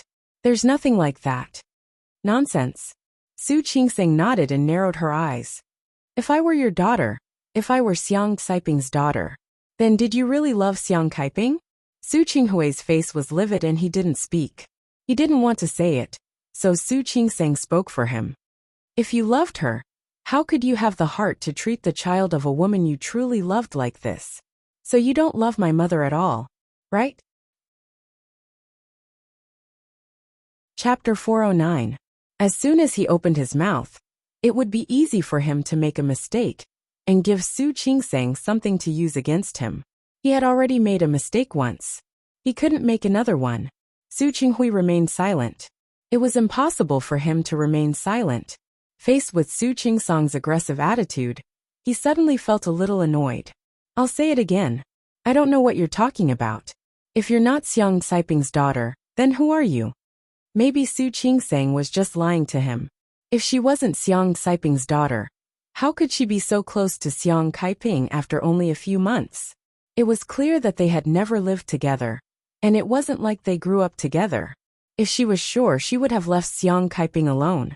Su Qingsang stared at his face. She wasn't surprised by his stubbornness and concealment. Su Qingsang sighed softly, but she had to say what she wanted to say next. Don't you find it strange? I know I'm not my mother's daughter, but I didn't tell her. Su Qinghui didn't say anything. He really didn't know his daughter well. Because even if my mother and I are not related by blood, I still see her as my mother in my heart. As Su Qingsang spoke, she lowered her head and glanced at herself. She was wearing the sweater that Xiang Caiping knitted, and the necklace that Xiang Caiping gave her. The cured meat and sausages that Xiang Kaiping bought for her were still hanging on the balcony of her house. She could still hear Xiang Kaiping's gentle words and instructions every morning. These were the motherly love that she had never received since she was a child. She couldn't bear to. Even though she knew Xiang Kaiping wasn't her mother, she couldn't bear to. She couldn't bear to hurt Xiang Kaiping's heart. She had been so good to her. What if Xiang Kaiping found out that the daughter she had been taking care of with all her heart wasn't her daughter? Su Qingsang didn't dare to think about it. She didn't even dare to gamble. She didn't want to hurt an innocent woman's heart. Dad, can you tell me who I am? Who is my mother? Who is my father? Who gave birth to me? Who brought me into this world? Su Qingsang. Su Qinghui looked at his daughter and felt helpless for the first time. I'll say it again. Everything you said just now is nonsense. Su Qingsang looked at Su Qinghui coldly. She wasn't stupid. Su Qinghui's attitude was very problematic. Her brain worked very fast. Many details and possibilities flew through her mind one by one. The fact that I'm not Xiang Kaiping's daughter is already set in stone. This is something you can't deny. If you really want proof, I can do a paternity test with my mother. Su Qingsang looked into Su Qinghui's eyes and said slowly, a paternity test can't be faked. Whether I'm Xiang Kaiping's daughter or not, we'll know once we do the test. Su Qinghui's expression finally changed a little, but it was only for a moment. He quickly regained his composure. Su Qingsang had been staring at his face, trying not to miss any expression on his face. I really want to know now. If I'm not Xiang Kaiping's daughter, am I your daughter? Really? Su Qinghui seemed to have finally regained his confidence. Su Qingsang, I said don't talk nonsense. If you're not my daughter, whose daughter are you? Did she think he had the leisure to help raise someone else's daughter? As soon as he said that, Su Qinghui immediately realized that he had said something wrong. Sure enough, he saw the corners of Su Qingsang's mouth rise slightly with some understanding. She seemed to have finally found out Su Qinghui's secret. I'm your daughter? Su Qingsang looked into Su Qinghui's eyes. Really? Are you sure? Su Qingsang, what kind of attitude is that? Su Qingsang didn't ask anymore. Su Qinghui's angry face made her believe what he said. Which man would like to help raise someone else's child? That meant that she must be Su Qinghui's daughter. She nodded and looked at Su Qinghui, her eyes clear. I'm your daughter. But I'm not Xiang Kaiping's daughter? In other words, when my mom and auntie didn't know about it, there was a fourth party somewhere else? Su Qingsang. Have you said enough? Su Qinghui couldn't listen anymore. Who did Su Qingsang think he was? What fourth party? That was really unpleasant to hear. You betrayed my mother and auntie. You really don't love my mother. In fact, Su Qingsang could easily guess that Su Qinghui didn't love Xiang Kaiping. If he really loved her, they would have been together back then. Don't say that the Li family forced him or anything. She had lived with old Master Li and Li Qianxue for a long time. To put it bluntly, if Su Qinghui didn't agree, could the Li family force him to go to the hall? Su Qingsang. Su Qinghui didn't know what else to say. He could only call Su Qingsang's name again. Shut up. What would a child like her know about adult affairs? Su Qingsang smiled, and that smile was meaningful. Does auntie know? She had always thought that Su Qinghui was a bit of a scumbag, but now it seemed that Su Qinghui was really not an ordinary scumbag. On the one hand, he was having sex with Li Qianxue. On the other hand, he was constantly in contact with Xiang Kaiping. And on the other hand, there was another woman who came out of nowhere. It was the first time she knew that Su Qinghui could be so capable. Su Qingsang, shut up. Su Qinghui's expression was ugly. He took a step forward and almost lost his temper. Have you said enough? No. Su Qingsang was distracted, but she didn't intend to retreat at all. I haven't said enough. I have the right to know who my biological mother is, right? Su Qinghui was stunned for a moment. He suddenly turned his face away. That's not something you should worry about. Not something I should worry about. Su Qingsang wanted to laugh. Then what should I worry about? Dad, although you don't like me, I have called you Dad for more than 20 years. All I want now is a true would I an answer. Can't you give it to me? There is no answer. You are thinking too much. If there is no answer, Can I think that I am not your daughter? Su Qing sang. What kind of attitude is that? I told you, what you just said is nonsense. If you are not my daughter, whose daughter are you? Okay. You said that I am your daughter. Then let me ask you, where is my mother? Where is my mother? Who is my mother? Chapter 410. No one. Su Qingsang had never thought that her relationship with Su Qinghui would become like this one day. But I just want to know the answer. Is it difficult? Or is it difficult to tell the identity of the person who gave birth to me? You, isn't it?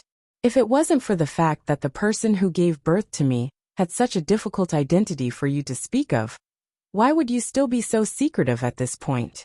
Su Qinghui's face was red. He didn't answer Su Qingsang's question. Su Qingsang didn't expect him to give her an answer so easily, but she still had doubts in her heart.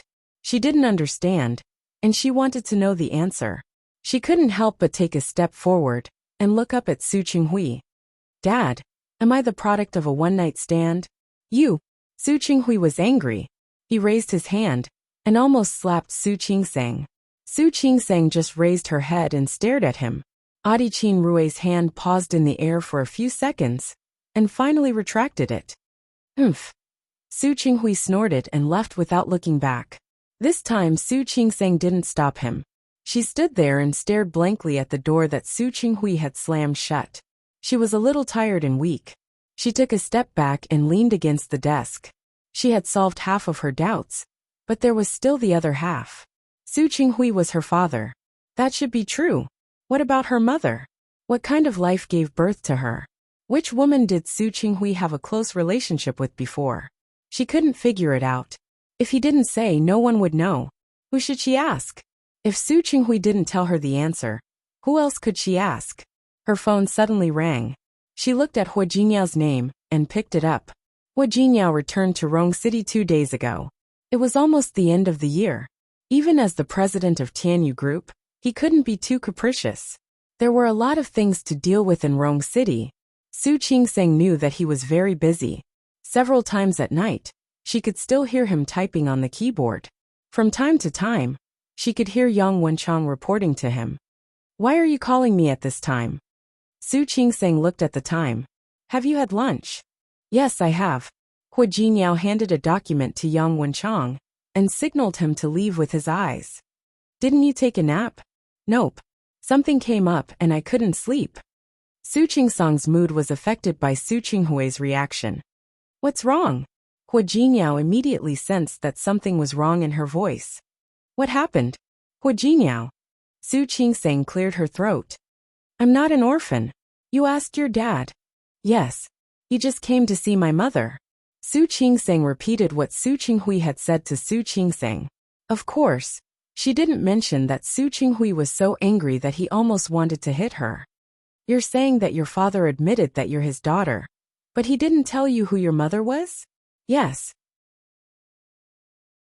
And no matter how I asked, he wouldn't tell me. Su Qingsang was a little upset. Is my birth mother someone with a bad background? Otherwise, why would Su Qinghui act like this? Not necessarily. Hua Jinyao thought a little more than Su Qingsang. Is it possible that your birth mother's identity is not only not bad, but also shocking? What do you mean? Think about it. Your father was able to win Li Qianshua's favor, and he insisted on marrying her. It's hard to say that there aren't any rich ladies in Lin City who also liked your father, but they couldn't compete with Li Qianshua, so they simply gave up. Hua Jinyao said it casually, and Su Qingsang didn't know whether to laugh or cry.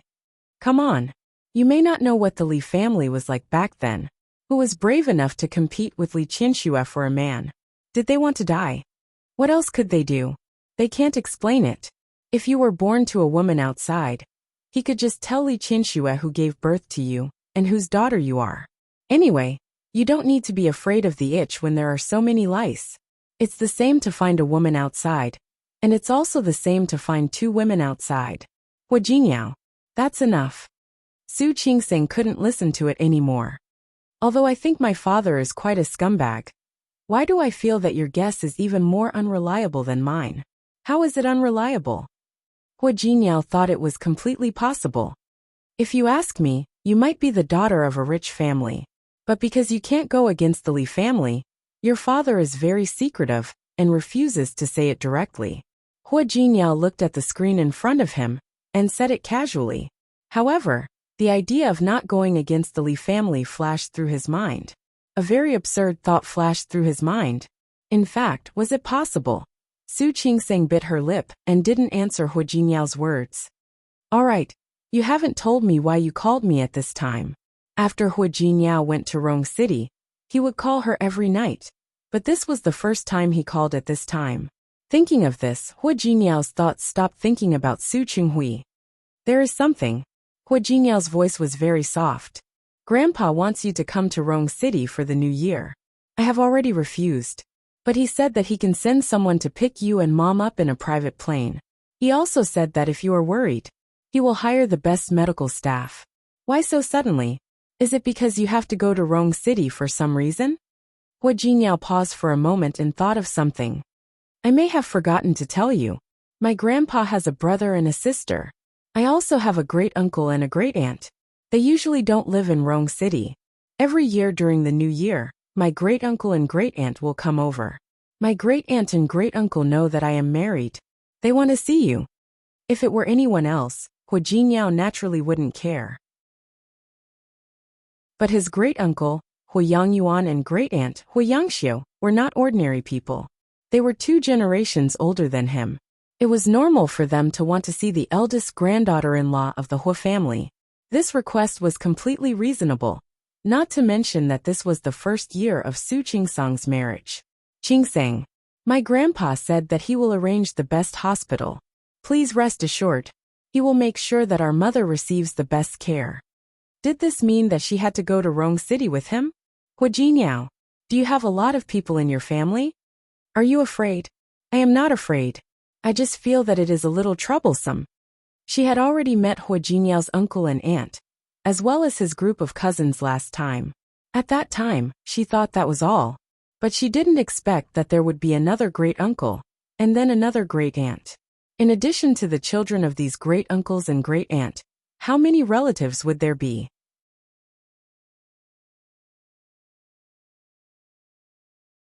Chapter 411. Su Qinghui's parents left early. Moreover, Old Master Li was the most senior in their area. In the past, she had always been invisible. If the Li family had relatives, it was not her turn to greet them. Occasionally, she would bump into them. But the way they looked at her made her feel uncomfortable. To be honest, Su Qingseng didn't really like interacting with relatives. She liked simple relationships. The simpler the better. Hua Jinyao suddenly fell silent. He thought of Su Qingsang's personality and how she had grown up. It's fine if you think it's troublesome. Hua Jinyao smiled. I'll tell Grandpa that you won't come back. Wouldn't that be inappropriate? Su Qingseng didn't like to deal with too many relatives, especially those she wasn't familiar with. However, she was not a fool. She knew about simple interpersonal relationships and the ways of the world. Hua Jinyao was the eldest grandson of the Hua family and was highly regarded by Old Master Hua. However, it was not good for him to be too arrogant and completely ignore his relatives and friends. It's okay. If there was any pressure, he would naturally bear it. Even if Hua Jinyao was worried about his great-uncle and great-aunt, he didn't want Su Qingseng to be wronged. If you don't want to come here, then stay in Lin City. When our mother recovers, we'll bring her along. As for the relatives and friends he had to deal with during the new year, he would deal with them. Hua Jinyao, was she making things difficult for him by being so willful? Don't worry, we're just getting started. What's the point of this year's new year? Next year, the year after that, we'll celebrate many New Years together. Although she said that, she knew that Hua Jinyao was compromising. Hua Jinyao. Su Qingseng wanted to say thank you, but the words thank you were too light. Moreover, there was really no need to be overly courteous between them. I missed you. The corners of Hua Jinyao's mouth turned up. He was obviously in a much better mood. I missed you too. Go on with your work. I have to work. She heard footsteps outside the door. Yes. When I'm done, I'll come back to see you. Okay, Su Qingseng agreed. She hung up the phone and pressed it against her heart.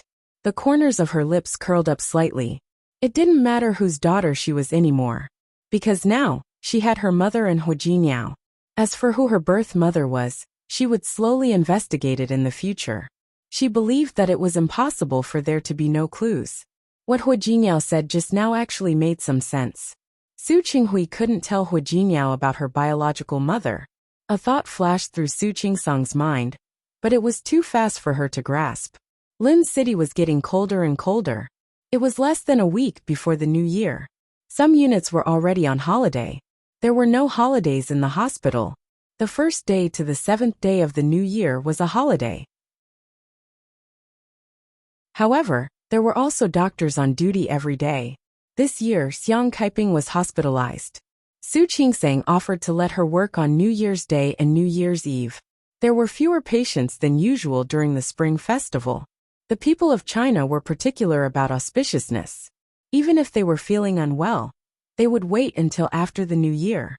It wasn't that no one gave birth on the first day of the Lunar New Year, but it was a rare occurrence. Su Qingsang could catch her breath and rest for a while. The only regret was that Xiang Kaiping was hospitalized and could not go home. On New Year's Eve, Su Qingsang finished her work in the hospital early.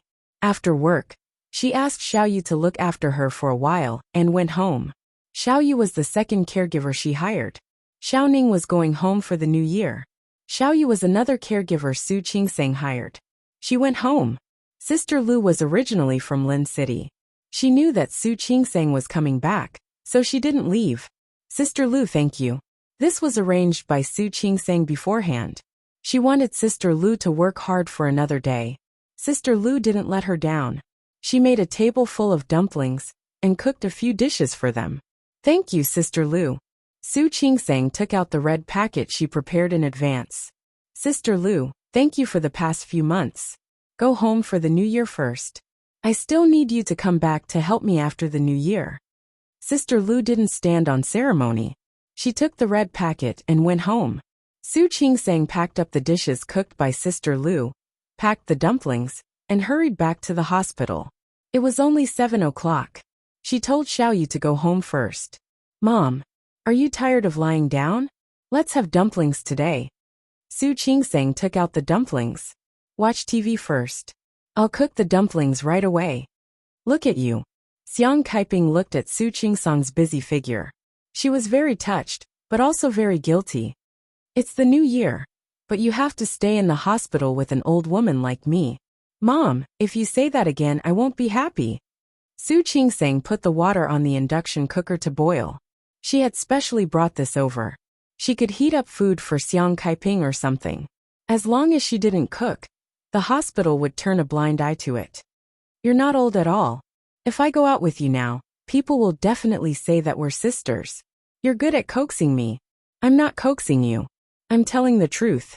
Su Qingsang took out the vegetables and put them down. Wait for a while. I'll cook the dumplings and heat up the vegetables. Mom, don't think it's lonely. It's just the two of us celebrating the new year. It's not lonely. It's not lonely. Compared to the past few decades, this was already the happiest year for her. Although it was a little lonely, it was already very good. I just don't think it's good that you don't go back to Rong City and spend the new year with Jinyao. Thinking of Huijinyao calling and saying that he couldn't come to Lin City because he had too many things to do, Xiang Kaiping felt a little regretful. Mom, look at what you're saying. Jinyao understands and said that he supports my decision. Why are you still talking about it? In fact, Su Qingsang wasn't without worry. However, Huijinyao repeatedly promised that nothing would happen, so she could only relax and focus on spending time with Xiang Kaiping. Su Qingsang didn't know how to cook, but she was still very agile. The water boiled. She put the dumplings into the pot, calculated the time, and put the vegetables in the microwave. In less than 20 minutes, the dumplings were cooked, and the vegetables were also heated. She placed the dishes on the small table above the hospital bed. Then she shook Xiang Kaiping's bed. Xiang Kaiping had recovered a lot during this period of time. Although she couldn't use force or exercise strenuously, she could still sit up normally. But getting up and sitting up normally was fine. Su Qingsang placed the dishes on the table and scooped a bowl of soup for her.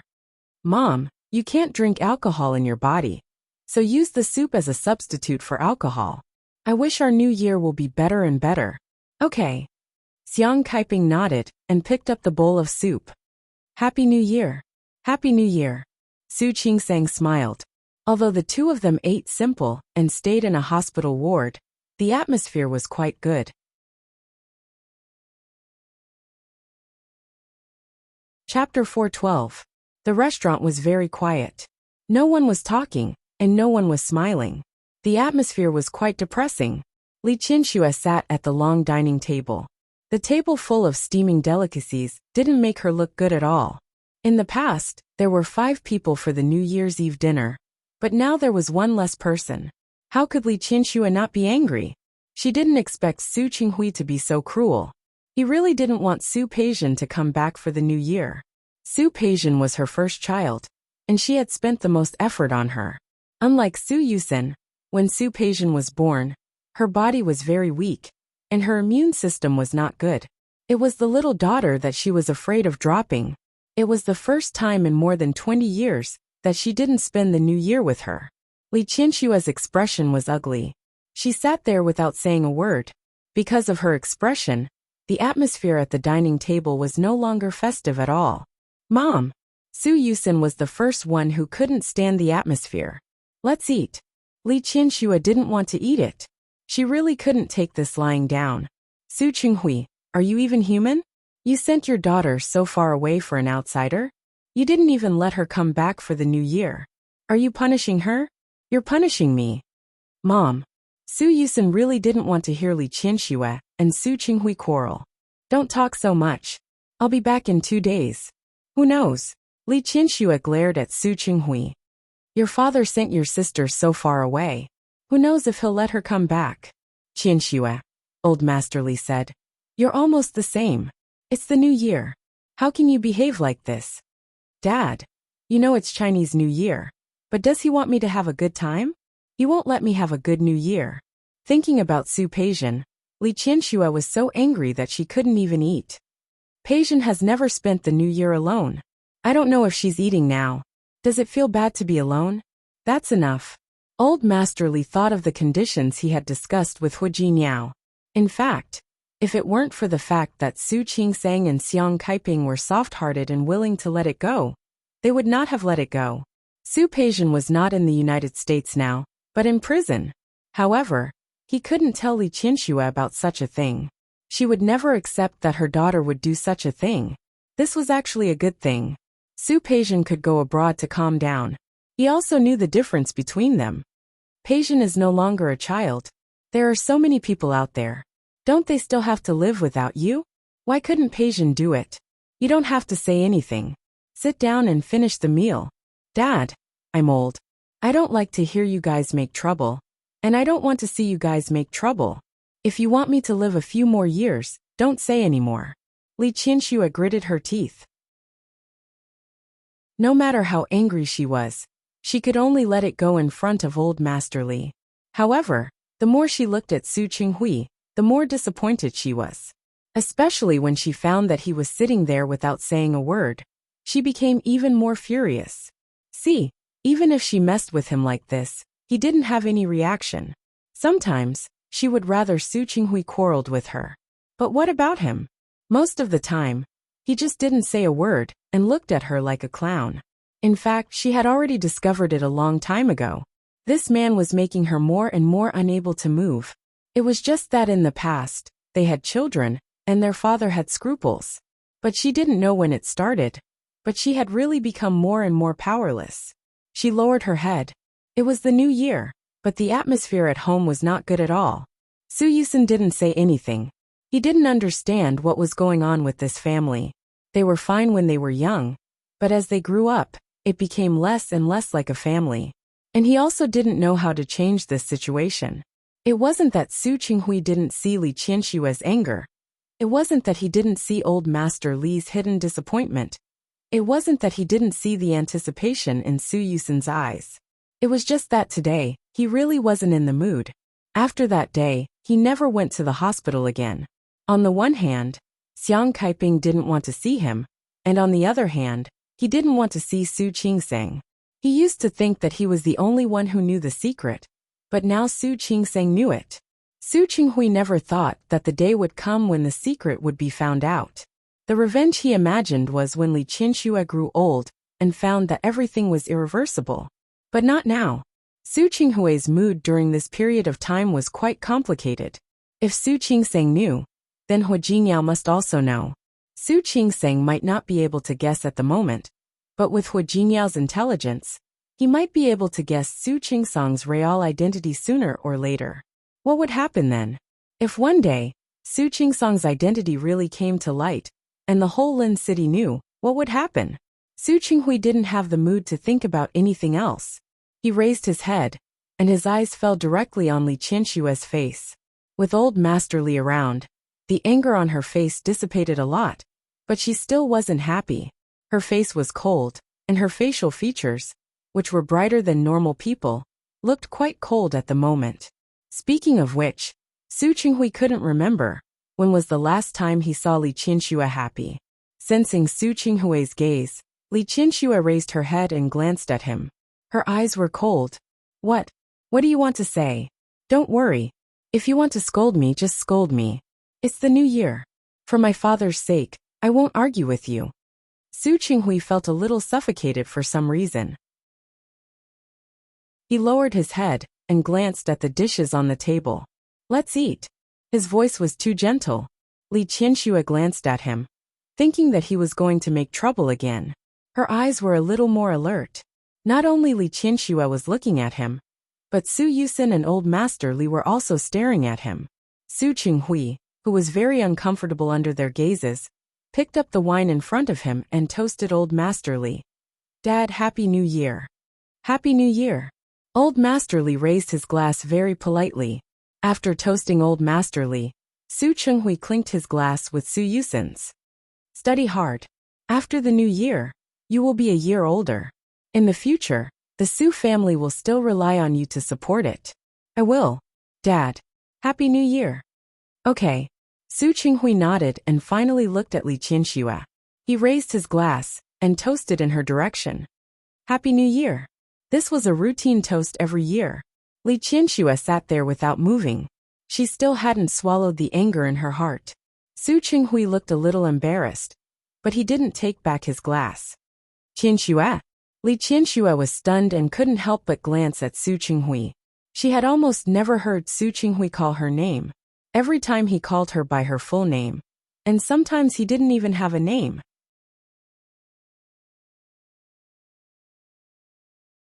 Chapter 413. Li Qianxue couldn't be blamed for conspiring against Su Qinghui. She felt that she had seen through him. This man had no heart.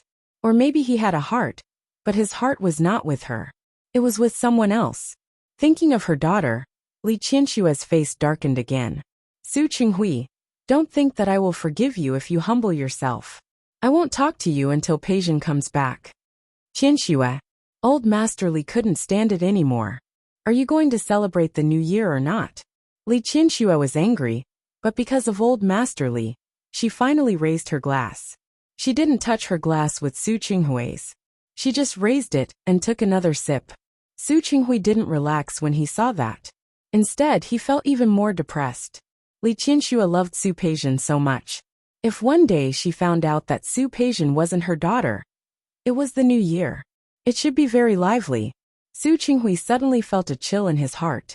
After eating, Su Qingseng put away the bowls. Although she brought a lot of dishes, the portion was not big. She watched TV with Xiang Kaiping while eating. Most of it was done. She cleaned up the leftovers and washed the bowls. Then she sat down to watch the Spring Festival Gala with Xiang Kaiping. Su Qingseng rarely watched the Spring Festival Gala. It was rare for her to watch it with Xiang Kaiping. She didn't think it was as ugly as the people on the internet said. Xiang Kaiping looked at Su Qingseng with a faint smile on her face. Qingseng, I'm really happy to spend the new year with you. Me too. Su Qingseng looked at Xiang Kaiping. Finally, I'm not alone anymore. Sometimes I feel that I might be dreaming. Otherwise, how could I have such a good daughter like you? Su Qingseng smiled and said, Mom, what are you talking about? I'm right here. Do you still think that you're dreaming? Yes. Xiang Kaiping thought of what she had been through all these years. She looked a little emotional. I think I'm a person with little luck. That's why I often wonder if I'm lucky enough to have such a good daughter like you.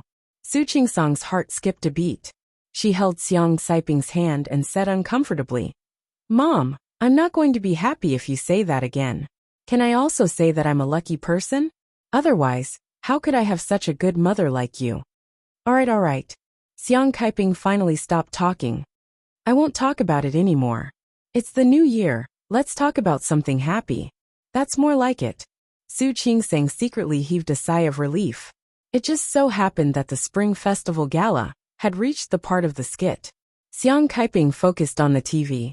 Xiang Kaiping was injured, and she was not young anymore. After looking at her for a while, she became very sleepy. Su Qingsang fetched some water, carefully helped her wash up, and let her sleep first. After Xiang Kaiping fell asleep, she quietly turned off the TV and went out with her phone to call Hu Jiniao. The phone rang for a while, but no one answered. Su Qingsang frowned and gently put the phone back into her pocket. She wanted to go back to the ward to sleep, but she was afraid that Hu Jiniao would call her back later. After hesitating for a while, Su Qingsang set the phone to vibrate and went back to the ward. Lying on the small bed in the ward, she couldn't fall asleep. What was Hu Jiniao doing? Why didn't he answer the phone? Last time, he said that many relatives were coming. Was it because there were too many relatives, and he was busy dealing with them? Su Qingsang fell asleep while her mind was running wild. In a daze, she felt the phone under her pillow vibrate. She subconsciously reached out and saw the screen lit up. Su Qingsang was still not fully awake. Looking at Xiang Kaiping, who was still sleeping, she picked up the phone, put on her coat, and went out to the corridor to answer the phone. Are you asleep? Hu Jiniao's voice came from the other end of the phone. Su Qingsang blinked. The cold wind in the corridor woke her up instantly. Yes, I'm asleep. You called me just now. Yes. What are you busy with? Nothing. In fact, the Hu family was really lively this year. This year, because of Hu Jiniao's wedding, old Master Hu's younger brother, Hu Yangyuan, also returned to Rong City for the new year. As for old Master Hu's younger sister, Hu Yangxiu, she was with her husband and would only be back in 2 days. Hu Yangyuan worked in the province. In the past, he would spend the new year in the same place where he worked. After all, with his status, there were countless people who came to visit him during the Lunar New Year. He used to be afraid of trouble, so he rarely came to Rong City. After all, old Master Hu wouldn't be able to live in peace once he arrived. He had to entertain those people. Although Hu Yangyuan was a high-ranking official, he still respected old Master Hu. This year was different. On the one hand, Hu Jiniao, the eldest grandson of the Hu family, was getting married. This was a joyous occasion. They hadn't been in Rong City before, so they hadn't been able to come over. Now they were taking advantage of the new year to visit their grandnephew's wife. On the other hand, it was time for Hu Yangyuan to retire. He had completed the retirement procedures in the second half of the year and planned to return to Rong City to enjoy his retirement. As for his network in a province, he was not worried at all. He was different from Hu Mingguang and Hu Mingliang, who liked to do business. His eldest son, Hu Mingfan, had already finished his training. In a few years, he would be able to go further up the ladder. Since the young man had already gone up, he could naturally retire as an old man. He felt relaxed and energized. He wanted to see what Hu Jiniao's other half was like when he came to Rong City. However, when Hu Yangyuan arrived, he realized that Hu Jiniao's wife hadn't come back. Hu Yangyuan was fine. He had been in the officialdom for a long time and was used to hiding. However, Hu Mingliang's 2 sons weren't so good-tempered. Granduncle, it's because you're too insignificant. Sister-in-law doesn't want to come back. Isn't that so?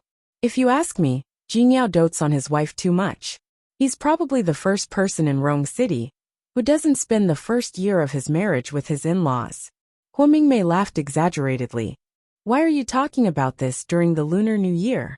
If you ask me, Jiniao's marriage might not be true. After all, Dad wants to have a great-grandson every day. Isn't it popular to rent a girlfriend for the Lunar New Year? If you can rent a girlfriend, can't you rent a wife too? Sister-in-law, speaking of this, I think you should really discipline your Jinyao.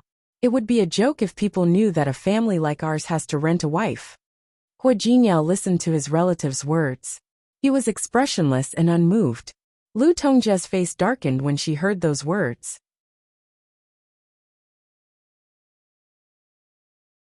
Chapter 414. It was one thing for Hua Jinyao to marry a woman she didn't like. It was another thing for him to stay in Lin City every day for that woman. Now, he didn't even bring her back for the new year. She was such an ignorant woman, but Hua Jinyao treated her like a treasure. Lu Tongjia wanted to lose her temper, but after thinking about it, she held it in. We shouldn't get involved in the affairs of young people. He can do whatever he wants. Lu Tongjia looked at Hua Mingmei. It's the new year. It's rare for you to come back. Let's talk about something happy.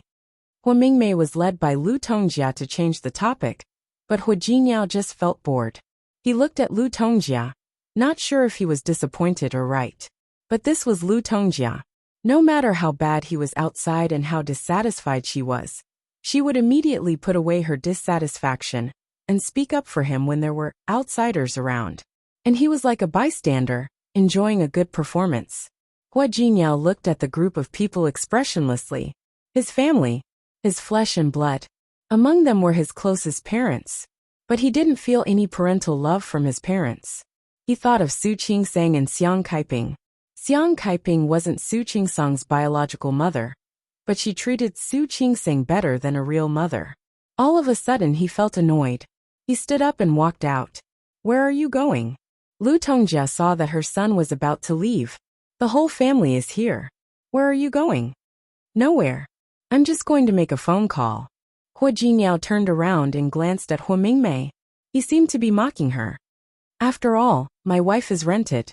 If I don't call her now, I'm afraid that someone will offer a higher price, and my wife will run away with someone else. Hua Jinyao left just like that. Hua Mingmei finally realized that she had been insulted by Hua Jinyao. Her face turned green. Sister-in-law, look at him. Look at his attitude. Lu Tongjia didn't look happy either. Since when did she and Hua Jinyao become strangers? Their relationship was getting worse and worse. Hua Jinyao didn't want to repair it, and neither did she. There was clearly a better solution, but the mother and son were stuck in a deadlock. No one was willing to lower their heads first. Hua Mingmei still wanted to complain. However, seeing Lu Tongjia's expression, Su Qingsang knew that if she said more, she would be disliked. After thinking for a while, Su Qingsang gave up. Hua Jinyao shook his head and tried not to think about those annoying things. Don't you want to stay up all night? Su Qingsang's voice came through the phone gently, like a feather gently tickling his heart. Yes, but I want to stay up with you on New Year's Eve. Staying with Su Qingsang and Xiang Kaiping made him feel more at home. Next year we can definitely stay up together. Yes. Hua Jinyao nodded. He was very happy with Su Qingsang's affirmation. By the way, is Mom asleep? Yes. I went to bed early. Su Qingsang looked out of the hospital. She could vaguely hear the sound of fireworks in the distance, but she couldn't see them from the corridor. She took her phone and walked towards the window at the end of the corridor. What about you? Have you eaten? Yes. The Hua family's New Year's Eve dinner this year was very lively because of Hua Yongyuan's visit. I ate too. Su Qingsang had already walked to the window. She could see that there were really people setting off fireworks not far away. What did you eat? It's just you and Mom. You didn't just eat casually, did you? Hua Jinyao had said that he would help her arrange everything, but she refused. Why would I? It's New Year's Eve. I asked Sister Lu to make dumplings. She also cooked a few side dishes. We even stir-fried the sausages that Mom made. It smells really good. I want to eat. Hua Jinyao had been away from Su Qingsang for 10 days. Although they could call each other every day, he didn't realize that he missed her very much until they were really apart. When you come back after New Year's, I'll ask Sister Lu to cook for you. I want to eat what you cook. Can I? Hua Jinyao took the opportunity to make a request. Hua Jinyao. Her cooking skills were actually very average. She could only cook a few simple vegetables. My cooking doesn't taste good. I don't care. Anyway, I want to eat what you cook. Just tell me if you'll cook for me or not. This person really had the potential to be a scoundrel. Yes, yes, yes. I'll cook for you, okay? That's what you said. Hua Jinyao's hazy mood was swept away at this moment. I'll be waiting. Su Qingseng wanted to laugh. She wasn't a chef, and she rarely had to cook. Hua Jinyao knew all this, but he could still look forward to her cooking with a calm face. Aren't you afraid that the food I cook will poison you to death? To die under a peony? I'd be a romantic even as a ghost. Not to mention dying under the delicacies of my wife? They hadn't seen each other for 10 days. This guy was good at being glib. Su Qingseng couldn't help but roll her eyes over the phone. All right. You go stay up with Grandpa and the others. Su Qingseng tightened her clothes. The window was a little windy. I'm going back to sleep. No. Hua Jinyao looked at the time. Talk with me for another 10 minutes. Talk for 10 minutes? What do you want? I just want to hear your voice. Hua Jinyao's voice came to Su Qingseng's ears through the phone. His voice was a little deep, and it rang softly beside her ear. Su Qingseng suddenly didn't feel hot. Far away in the sky, another firework exploded. She thought of the surprise Hua Jinyao prepared for her birthday. Although it was still a short time, she felt like everything happened yesterday. There was another loud bang, and the sky continued to explode with fireworks. Hua Jinyao's voice sounded at the same time. Happy New Year. Su Qingseng smiled.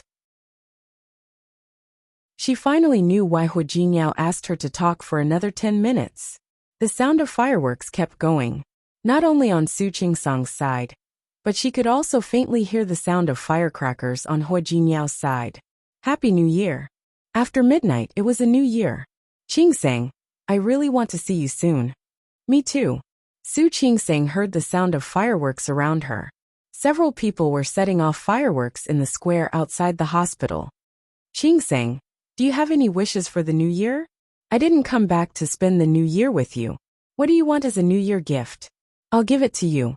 Hua Jinyao's voice sounded with the sound of fireworks, but it was still very clear. No need. Su Qingseng shook her head. I don't lack anything. Then you can make a wish.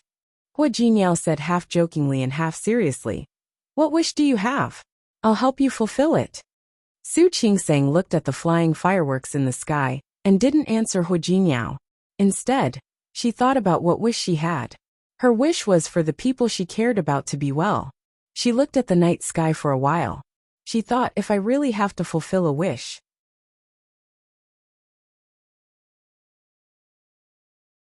Chapter 415. Su Qingseng hoped to get that answer. It wasn't because she didn't like Xiang Kaiping, nor was it because she wanted to recognize her biological mother or anything else. She just suddenly thought of something after seeing Xiang Kaiping.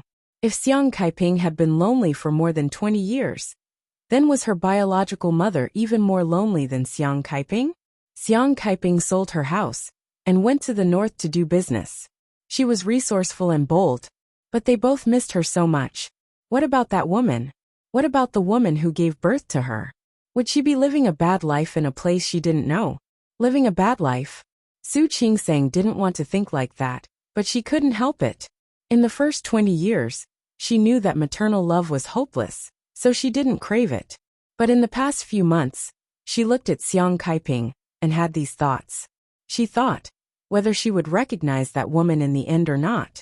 She wanted to do something for her, to thank her for giving birth to her and bringing her into this world. As for the rest, she would think about it after she found the person. Honey. Hua Jinyao's voice sounded on the other side. Su Qingseng came back to her senses and smiled at the fireworks in the night sky. Hua Jinyao, can you really fulfill my wish? Of course. Hua Jinyao nodded. Even if you want the stars in the sky, I can pick one for you. You're coaxing me again. Su Qingseng didn't want to play along. Yes, I said I want the stars in the sky. Give me a meteorite later. You don't like it? Hua Jinyao sounded a little regretful. Don't underestimate meteorites. Many meteorites have research value. They're more expensive than diamonds. He was talking nonsense with a serious face again. Yes. They're more expensive than diamonds. Don't give me diamonds later. Just buy a few meteorites and put them in a room. Why don't you just open a meteorite museum and exhibit them directly? Isn't that a good idea? Honey, you really know me. Hua Jinyao casually leaned against the wall and looked at the same night sky. His eyes flickered. My dream was to open a museum, to exhibit something that no one else has seen. Over the phone, Hua Jinyao's eyes flashed with loneliness and nostalgia. How did the little boy, who had always wanted to open a museum, disappear? Su Qingseng listened to his nonsense and didn't believe a word of it. She almost lost her temper. What a great dream. Why didn't you become one in the end? Opening a museum is just spending money and not making money. I have to make money to support my wife first. Hua Jinyao. Su Qingseng finally found a loophole. When you were thinking about earning money to support your wife, I wasn't your wife yet, was I? That's right. Although you are not my wife, I had foresight at that time. He knew that he had to save his wife's money first. Look at how smart your husband is. Su Qingseng was amused by him. Hua Jinyao. It's a pity that you weren't invited to the Spring Festival Gala. You're so talkative. It would be a pity if you didn't become a comedian. That's true. They had no taste. How about I tell you next time? Hua Jinyao climbed up the pole, which made Su Qingseng really happy. Sure. In the future you should learn more. When I go home, you can perform crosstalk for me. Sure. That's a deal. All right. Su Qingseng was defeated by him. It's getting late. Let's rest. Okay. Then go rest. Don't be too tired. If there's anything, call Xiao Yu and Xiao Ning. Hua Jinyao was about to hang up, but he suddenly called her. Wife. Yes. I originally booked a ticket for tomorrow and wanted to come over to accompany you, but my great-uncle is coming. Later, my great-aunt will also come over. I might not be able to come to Lin City until after the 3rd day of Chinese New Year. It's okay. You should do your own things. Su Qingseng was very understanding of Hua Jinyao on this point. Say hello to your great-uncle and great-aunt for me. I'll definitely go back next time. I know. My great-uncle is okay. He's easy to talk to, and after he retires, he will almost always be in Rong City. But my great-aunt doesn't come often. When you come back, we should pay her a visit. Hua Jinyao's great-aunt, Hua Yangxiu, was a commander and currently served in a military area. She lived with her husband in the military compound for many years and rarely came to Rong City. Okay. Su Qingseng didn't avoid it. Marrying Hua Jinyao meant that she had to accept his large family as relatives. Although she wasn't used to facing relatives at home, she would try her best to get along with them. My great-aunt is a good person. You'll know when you meet her. I trust you. Speaking of this, Su Qingseng also thought of something. By the way, there's something I want to ask you. What? Su Qingseng pursed her lips and thought of something. In the past, on the first day of every year, although I didn't like it, I would still go to the Su family to wish old Master Li and my father a happy new year. Since she moved out of college, she would still go back to the Su family for the new year if she was outside. The year before last, she helped her colleagues on duty. This year, she still had to be on duty on the first day of the year, but she was a little hesitant. Hua Jinyao, I actually don't want to go to the Su family this year. She wasn't angry at Su Qinghui, but she didn't want to see him either. Don't go if you don't want to, Hua Jinyao said quite casually. Just stay in the hospital with Mom these 2 days. If you want to go to the Su family, I'll go with you when I come back. Okay. Su Qingseng didn't object. With Hua Jinyao there, she thought she would be much calmer and calmer. Wife, listen to me. With me here, don't do anything you don't want to do in the future. Don't see people you don't want to see. It's okay. What a willful thing to say. But living in this world, how could people really do as they pleased? Not to mention anything else, the Su family had raised her. No matter what reason Su Qinghui had for telling the Li family that she was Xiang Saiping's daughter, it was a fact that he had raised her. Now, she hoped that Su Qinghui would one day tell her the answer, tell her who her biological mother was. Really? With me here, I won't let anything happen to you. Don't you trust me? Yes, I trust you. In fact, In the 6 months that she had been with Huijinyao, she really hadn't been wronged. It was almost 1 o'clock in the morning when Su Qingsang and Huijinyao talked on the phone. The fireworks were all gone, and the surroundings were quiet. Su Qingsang quietly returned to the ward. In the morning, Xiang Kaiping woke up earlier than Su Qingsang. She was already awake when Su Qingsang got up. Morning.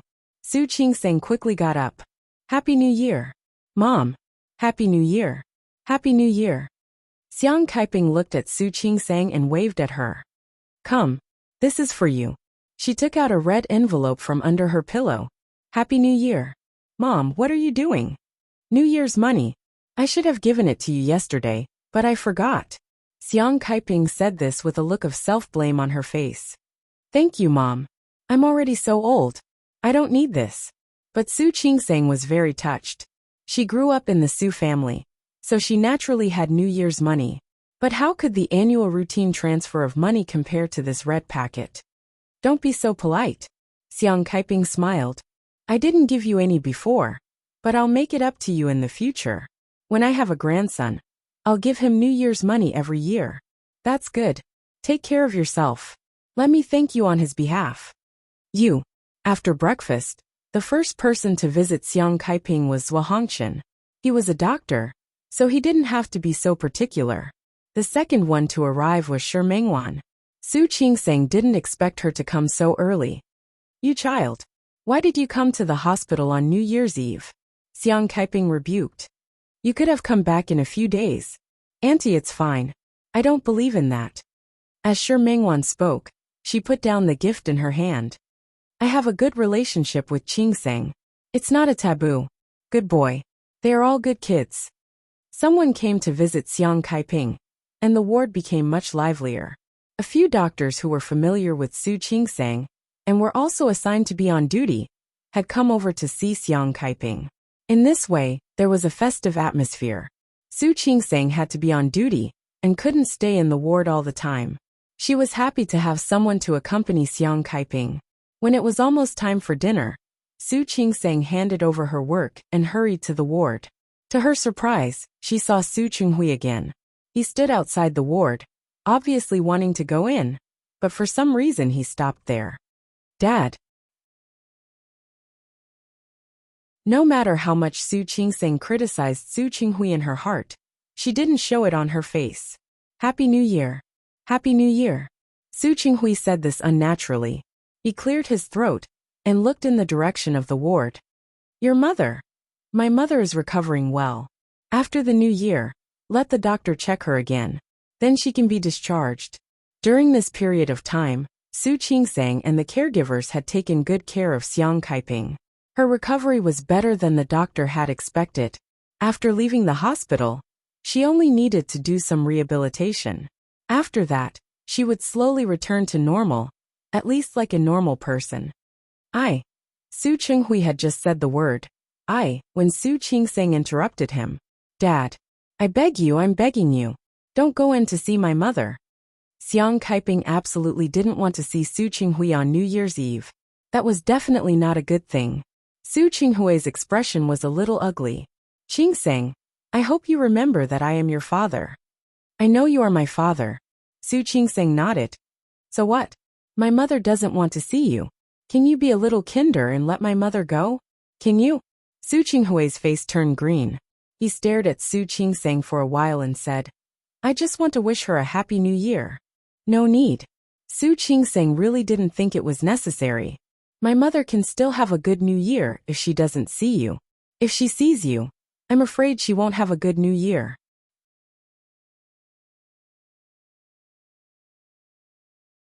Chapter 416. How is that nonsense?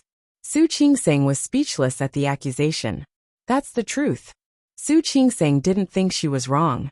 My mother really doesn't want to see you. So please. Su Chunghui had a lot of things to do on the first day of the new year.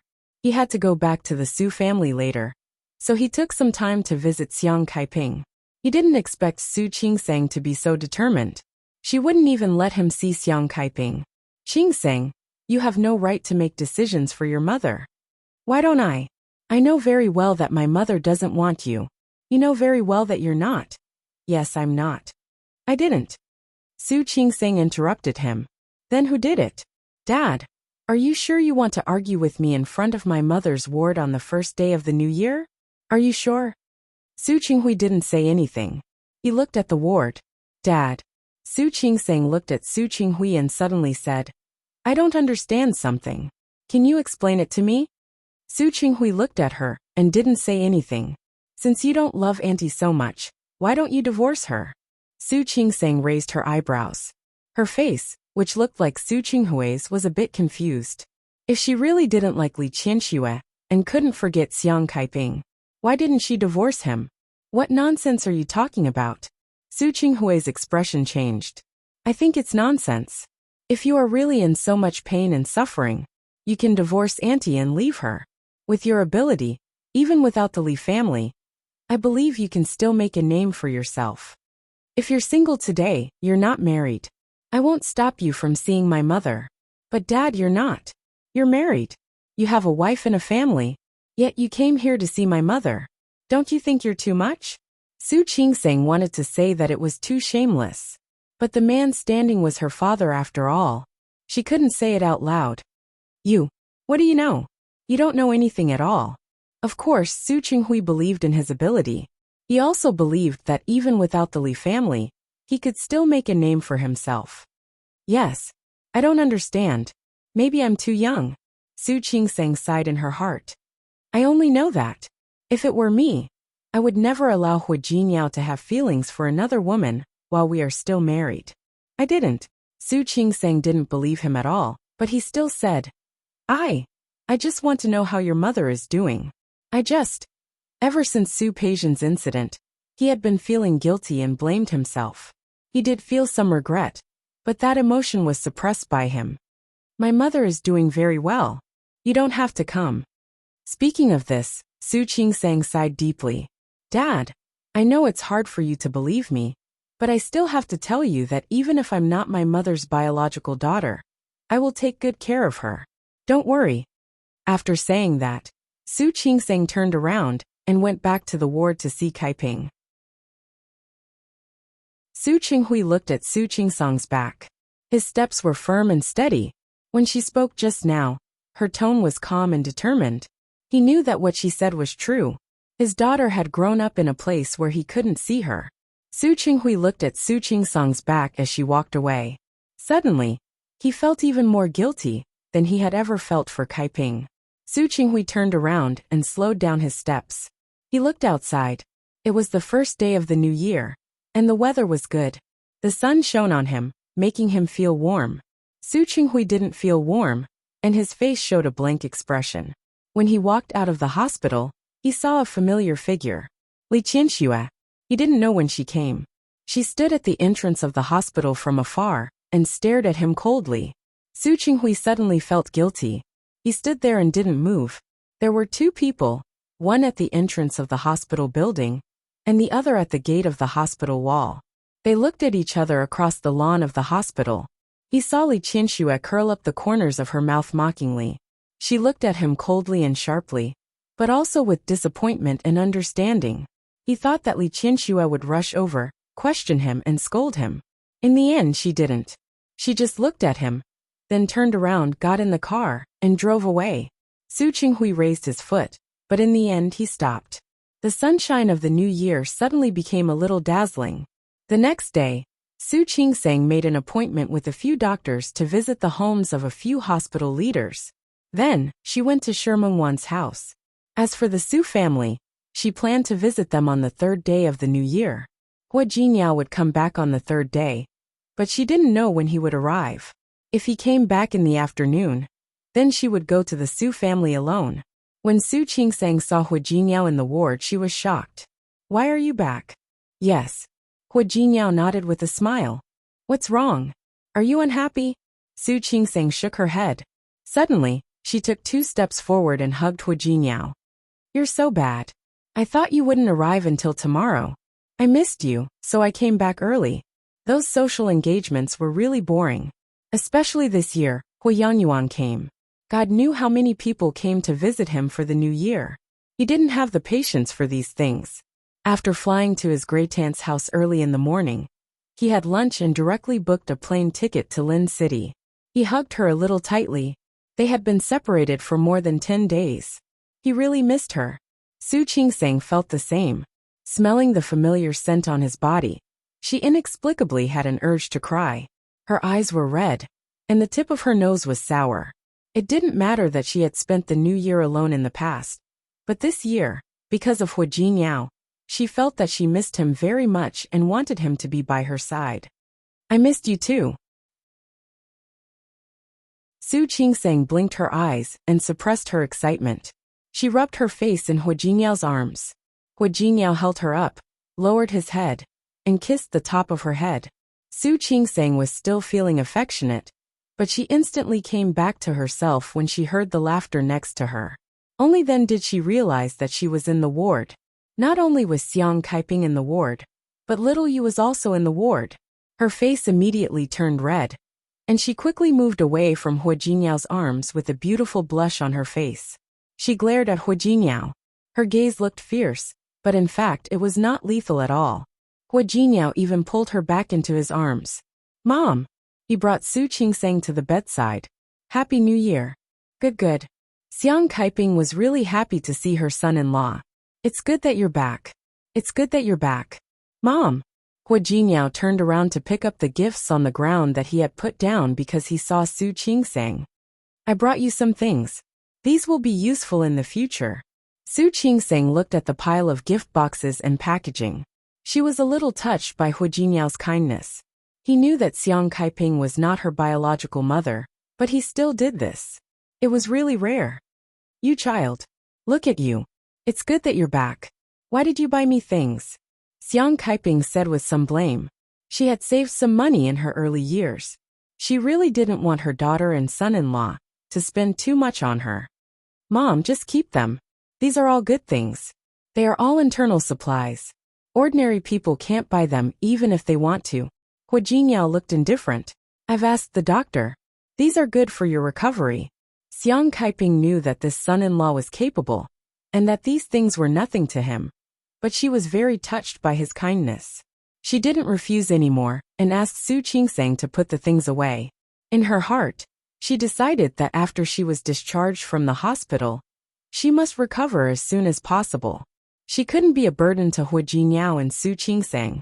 With Hu Jinyao around, Xiang Kaiping was much more energetic. She pulled Hu Jinyao and talked for a long time. Hu Jinyao was not impatient. He accompanied Xiang Kaiping patiently and listened to her ramble for a long time. In the end, little Yu winked at Xiang Kaiping, and she remembered. She hadn't seen her daughter and son-in-law for more than 10 days. Okay. Don't worry about me, an old woman. Xiang Kaiping pretended to be annoyed and said, Go back. Go do what you need to do. The young couple hasn't seen each other for more than 10 days. If you want to be tired of each other, go do it. Mom. Su Qingsang blushed. What are you talking about? Did I say something wrong? Mom. I'll accompany you today. I don't want you to accompany me. I have little Yu. Hurry up and go. Xiang Kaiping waved her hand. The noise is giving me a headache. Okay. Hu Jinyao didn't know how to be polite at all. He put his arm around Su Qingsang's waist and said, Then I'll take Qingsang back first. Go. Be careful on the road. Su Qingsang couldn't help but reach out to pinch Hu Jinyao's arm. Unfortunately, his arm was too strong, and she couldn't pinch it. As soon as they got home, Hu Jinyao pulled Su Qingsang into his arms, turned around and pressed her against the door. He lowered his head and kissed her deeply. Su Qingsang didn't expect him to be so impatient. She couldn't help but raise her hand to push him. However, her hands were easily restrained by Hu Jinyao behind her. He carried her and went straight to the room. Their lips didn't separate for a moment. Seeing that her clothes were taken off one by one, Su Qingsang was a little anxious. You haven't showered yet. I'll shower later. Hu Jinyao didn't give her a chance to refuse. He easily pressed her down on the bed and reached out to grab her feet. What are you doing? Su Qingsang was frightened by him. He had his back to her, and she couldn't see his movements clearly for a moment. However, she suddenly felt something cold on her feet. There seemed to be some kind of metal buckle on her feet. Hua Jingyao stepped back with a naughty smile on his face.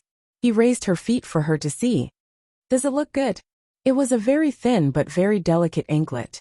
It was made of platinum, and there were small leaves on it. The shape of the leaves was very delicate, and there was a small bell in the middle of the chain. Su Qingseng could almost hear the bell ring as soon as her feet moved. A New Year's gift. Hua Jinyao's hand gently touched the small bell on the anklet. Do you like it? Su Qingseng's feet were very white, and the anklet made her anklet look even more beautiful and delicate. We doctors are not allowed to wear jewelry, Su Qingseng said dryly. However, Hua Jinyao took the opportunity to pull her feet down and easily pressed them on her body. His feet wrapped around hers. It's okay. We only wear it at home. As he spoke, he put his face close to her ear and lowered his voice, which sounded especially magnetic. Only in bed. Su Qingseng felt heat from her ankles to the top of her head. She bit her lip and looked at him angrily. What are you thinking about in your head? I'm thinking about you. Hua Jinyao pinched her chin as he spoke. Can I be thinking about someone else? Who knows? Her mind was full of improper thoughts. Thinking of this, she gently pushed him away. Go down. As expected, Hua Jinyao went down. Su Qingseng blinked. She didn't seem to have used so much strength just now, did she? However, Hua Jinyao came back very quickly. He was holding another set of underwear that she had bought in Japan. I've already given you my New Year's gift. Now, it's your turn to give me your New Year's gift. I don't want it. Once was enough. Did he want to do it again? Su Qingseng wanted to hide, but how could she hide from Hua Jinyao? Soon Su Qingseng, who was dressed as a bunny girl, was successfully captured by Hua Jinyao in his arms. That night, apart from her own voice and Hua Jinyao's voice, Su Qingseng could only hear the sound of the anklet on her ankle. It kept ringing, ringing, ringing. On the third day of the new year, the weather was not as sunny as the previous 2 days. It was a little gloomy. When Su Qingseng got up in the morning, she was a little embarrassed when she thought of the nonsense she had with Hua Jinyao the day before. Hua Jinyao had endured it for too long these days, hadn't he? He was so heavy-handed. Not at all. Su Qingseng patted her face and quickly calmed herself down. She still had a task today. She got up and told Hua Jinyao that she was going to visit the Su family today. Hua Jinyao didn't object. Okay. Anyway, I've prepared the gift. Let's go directly. Su Qingseng nodded. She really wasn't very enthusiastic about going to the Su family. Seeing this, Hua Jinyao rubbed her head and messed up her hair. If you really don't want to go, don't go. It's okay. How can I not go? Su Qingseng blinked. It's okay. We'll come back soon. Since Hua Jinyao said that he had prepared the gift, Su Qingseng naturally believed him.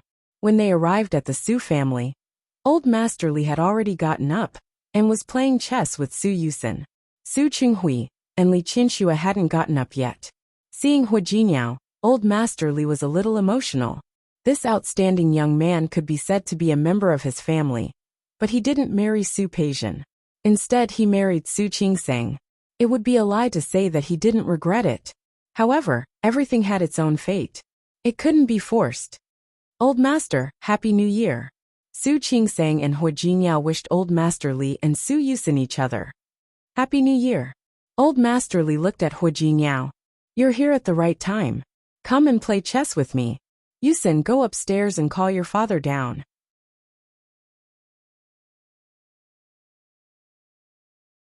Chapter 417. In fact, the atmosphere at home had been a little gloomy for the past 2 days. Perhaps it was because Su Peijian wasn't in the country. Li Qinshua's expression had been ugly the whole time. She didn't look like she was celebrating the new year. Instead, she looked like someone owed her money. Even Old Master Li could see that something was wrong with her. However, since Li Qinshu didn't say anything, Old Master Li couldn't say anything. Young people had their own things to do. As parents, it was not appropriate for them to interfere too much. Old Master Li had been worried about Li Qinshu for a long time. He was getting on in years, and really didn't want to worry about his children anymore. Li Qinshu had a headache early in the morning. She hid in her room, and was unwilling to go out. In the morning, Two families came to pay their New Year's greetings. The other party's status was lower than the Su families, so she didn't need to entertain them much. After seeing them off, she went back to sleep. However, when she saw Su Qinghui, she looked a little annoyed. She was annoyed to see Su Qinghui. No, not annoyed. His heart was cold.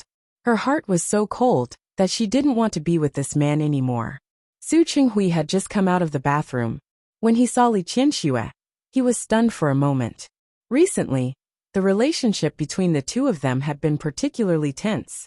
Ever since Li Qianxue bumped into him at the hospital on the first day of the new year, Li Qianxue hadn't said a word to him. It was supposed to be the new year, a lively time, but the two of them didn't say a word at home. Even when there were guests in the house, Li Qianxue could still smile at them. But when it came to him, she immediately looked at him coldly. At night, the two of them slept on one side of the bed. However, for the past 2 days, Li Qianxue had taken out a blanket and slept on the other side of the bed. Just like now, when she returned to her room to rest, she saw that his gaze was fixed on the bed. She turned around and walked in the other direction. There was a custom-made Italian chaise longue in the room. Li Qianxue took a blanket from the closet and laid on it, planning to take another nap. Before he could fall asleep, he heard the sound of a car outside the courtyard. She was a little annoyed. That was how it was during the new year. There were a lot of people who came to visit, and there was no time for peace. In the past, she didn't feel tired dealing with these people and things. Not long after, Su Yusin came up. Mom? Dad?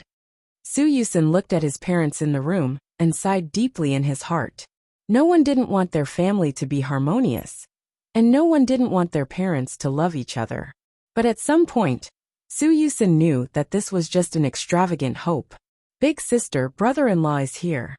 Zhenren Supei was not in the country, so she naturally referred to Su Qingsang and Hu Jiniao. Li Qianxue had already woken up when Su Yusin entered the room. She glanced at Su Qinghui and found that he was sitting still. She smiled sarcastically. What? Your most precious daughter is here to pay you a New Year's visit. Aren't you going to hurry downstairs and entertain her? Su Qinghui didn't look too good. Li Qianxue glanced at Su Yusin and said, I have a headache. I want to sleep a little longer. After saying this, she lay down again. Su Yusin felt a little helpless and couldn't help but look at Su Qinghui. No matter how much he didn't want to see Su Qingsang, he had to go downstairs. Downstairs, Hu Jiniao and Old Master Li were playing chess. Su Qingsang was sitting next to them and watching. She didn't know much about chess, but she could see that the game was in a stalemate. However, seeing Old Master Li frowning and thinking carefully, while Hu Jiniao seemed to be unconcerned, Su Qingsang felt that Hu Jiniao seemed to be more relaxed. When she saw Su Qinghui again, Su Qingsang's feelings were very complicated.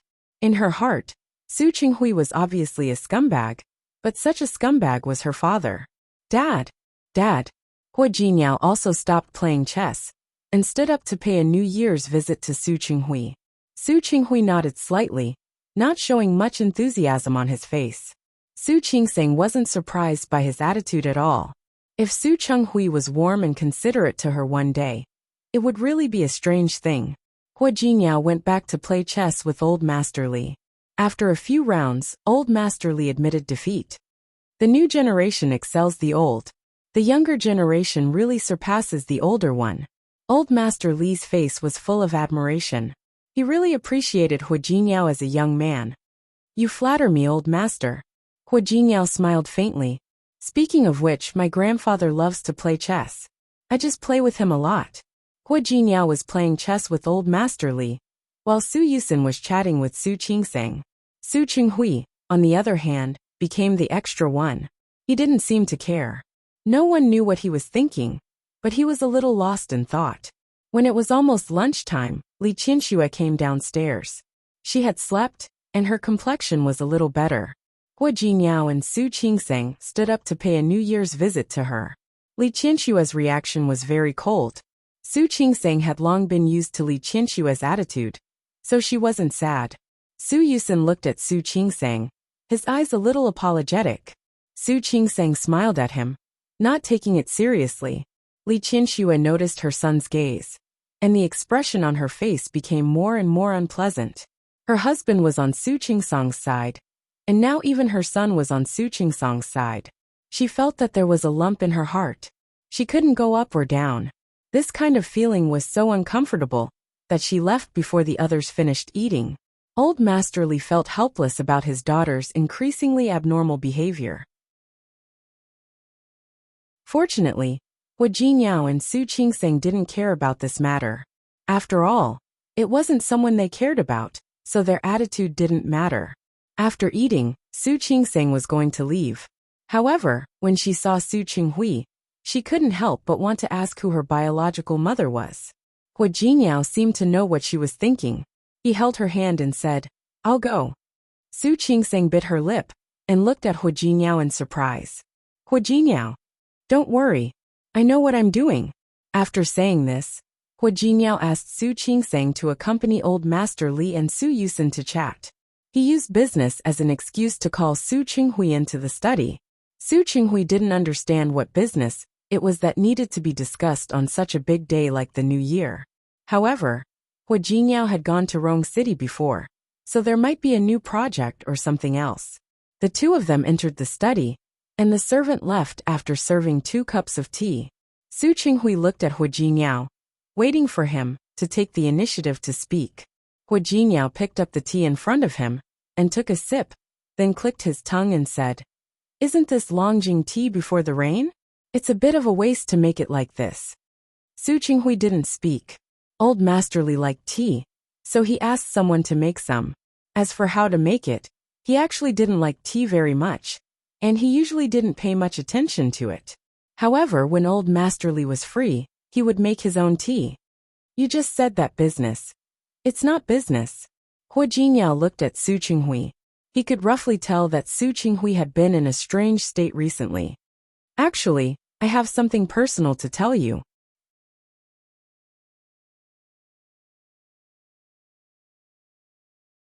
Chapter 418. Seeing that Su Qinghui was playing dumb, Hua Jinyao went straight to the point. "Who is Qingsong's biological mother?" Su Qinghui was stunned. He didn't expect Hua Jinyao to ask this question. Or maybe he had guessed it, but he didn't expect Hua Jinyao to say it directly. "What nonsense are you talking about? Qingsong's biological mother is Kaiping." Hua Jinyao curled his lips, and the smile on his face was sarcastic.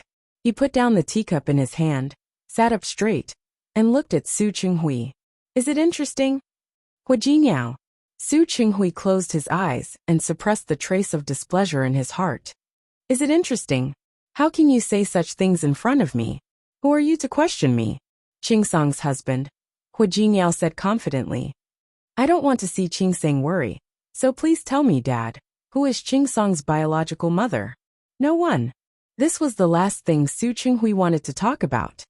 "I'll only say it once, no one." "Really?" Hua Jinyao looked at Su Qinghui and nodded hard. "Actually, Dad, have you ever thought that the more you try to hide it, the more we think you're guilty?" "Hua Jinyao." Su Qinghui was exasperated.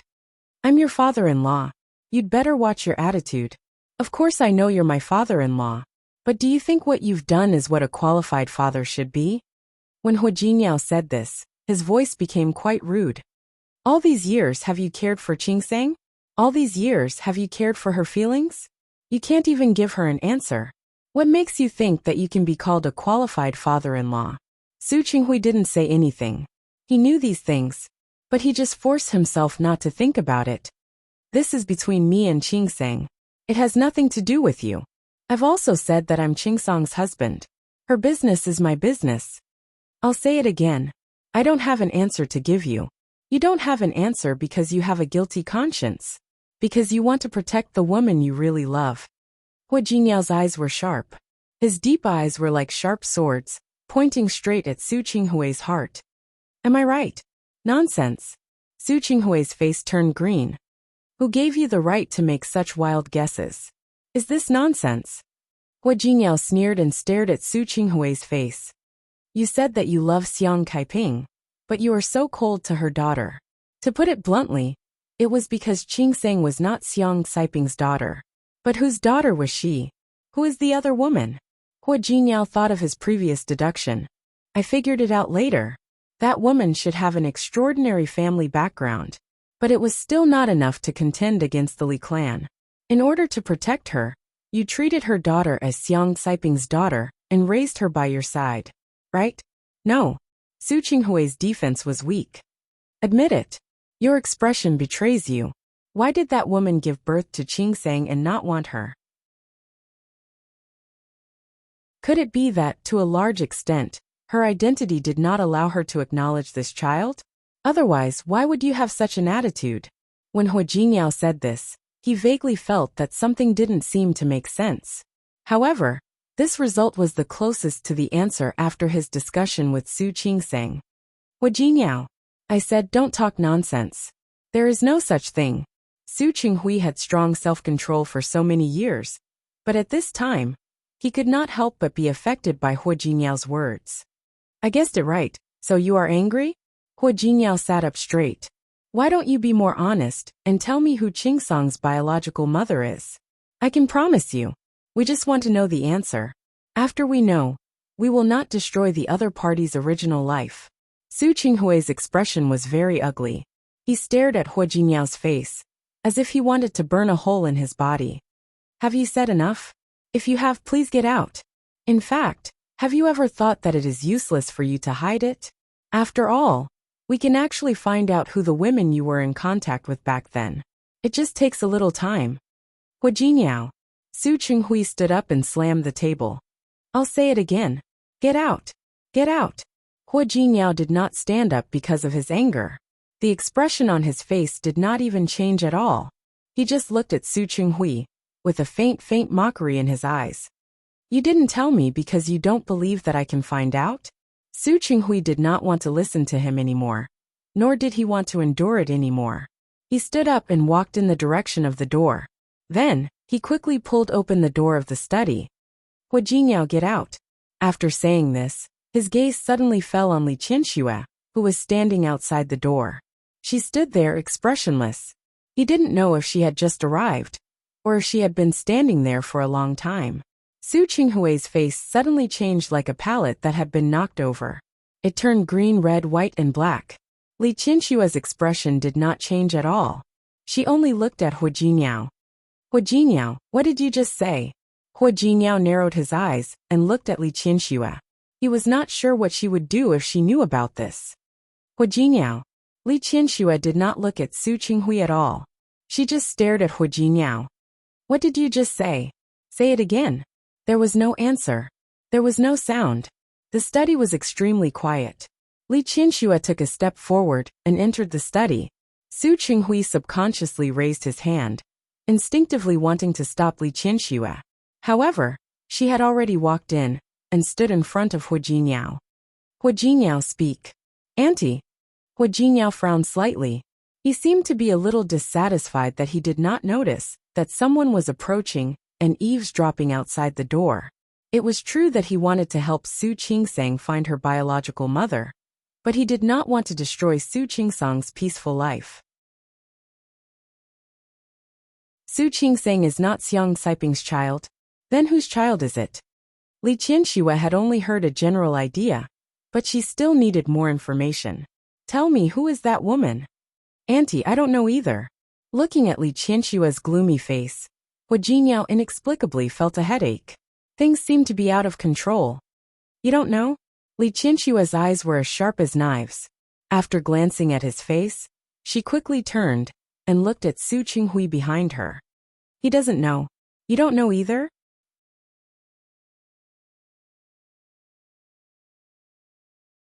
Chapter 419.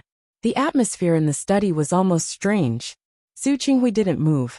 He just watched Li Qianxue walk toward him step by step, and then stand in front of him. Who is that woman? Her face was calm, without sorrow or joy.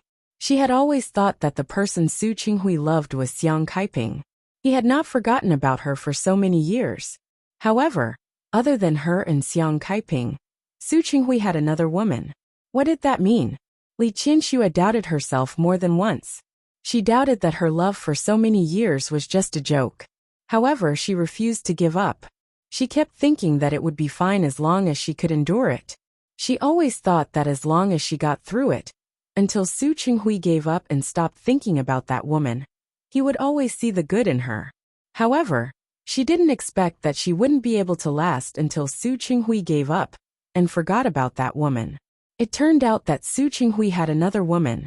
Su Qinghui looked at the fierce look in Li Qianshua's eyes and felt guilty again. He could only try to calm down. There's no such woman. You heard wrong. I'm not deaf. Li Qianshua looked at Su Qinghui. The sarcasm in her eyes was obvious. And you didn't close the door properly. Her voice was very calm, but one could faintly hear the anger contained in it. Su Qinghui lowered his head and avoided eye contact with Li Qianshua. There are no other women. You really misheard me. This was the first time Su Qinghui had spoken to Li Qianshua in such a low voice. His voice was full of helplessness. However, Li Qianshua only pretended to be guilty and tried to cover up. She took a step forward and stood in front of Su Qinghui. Her body was less than 10 centimeters away from him. She stared into his eyes. Su Qinghui, who was Su Qingsang's mother? Who else could it be if not Xiang Kaiping? No one. No one. Are you reproducing asexually? You conjured a child out of thin air? Li Qianshua was utterly disappointed in Su Qinghui. For more than 20 years, she had loved him until she was powerless and exhausted. Now she was desperate and disappointed. He was truly disappointed. I told you, there are no other women. Li Qianshua stared at Su Qinghui's face. She closed her eyes and asked again, who is Su Qingsang's mother? Tell me. Hua Jinyao didn't expect things to turn out like this. As the son-in-law of Li Qianshua and Su Qinghui, it was obviously not suitable for him to stay any longer. He glanced at Su Qinghui and then at Li Qianshua. Although the two of them did not speak, the atmosphere was tense. He didn't even say goodbye to Su Qinghui and quietly left the study. Downstairs, Su Qingsang was still waiting for him to give her an answer. Hua Jinyao looked at her and shook his head almost imperceptibly. Su Qingsang understood. The two of them said goodbye to old Master Li and left. Su Yusen looked at Hua Jinyao's face and instinctively told him that something bad had happened.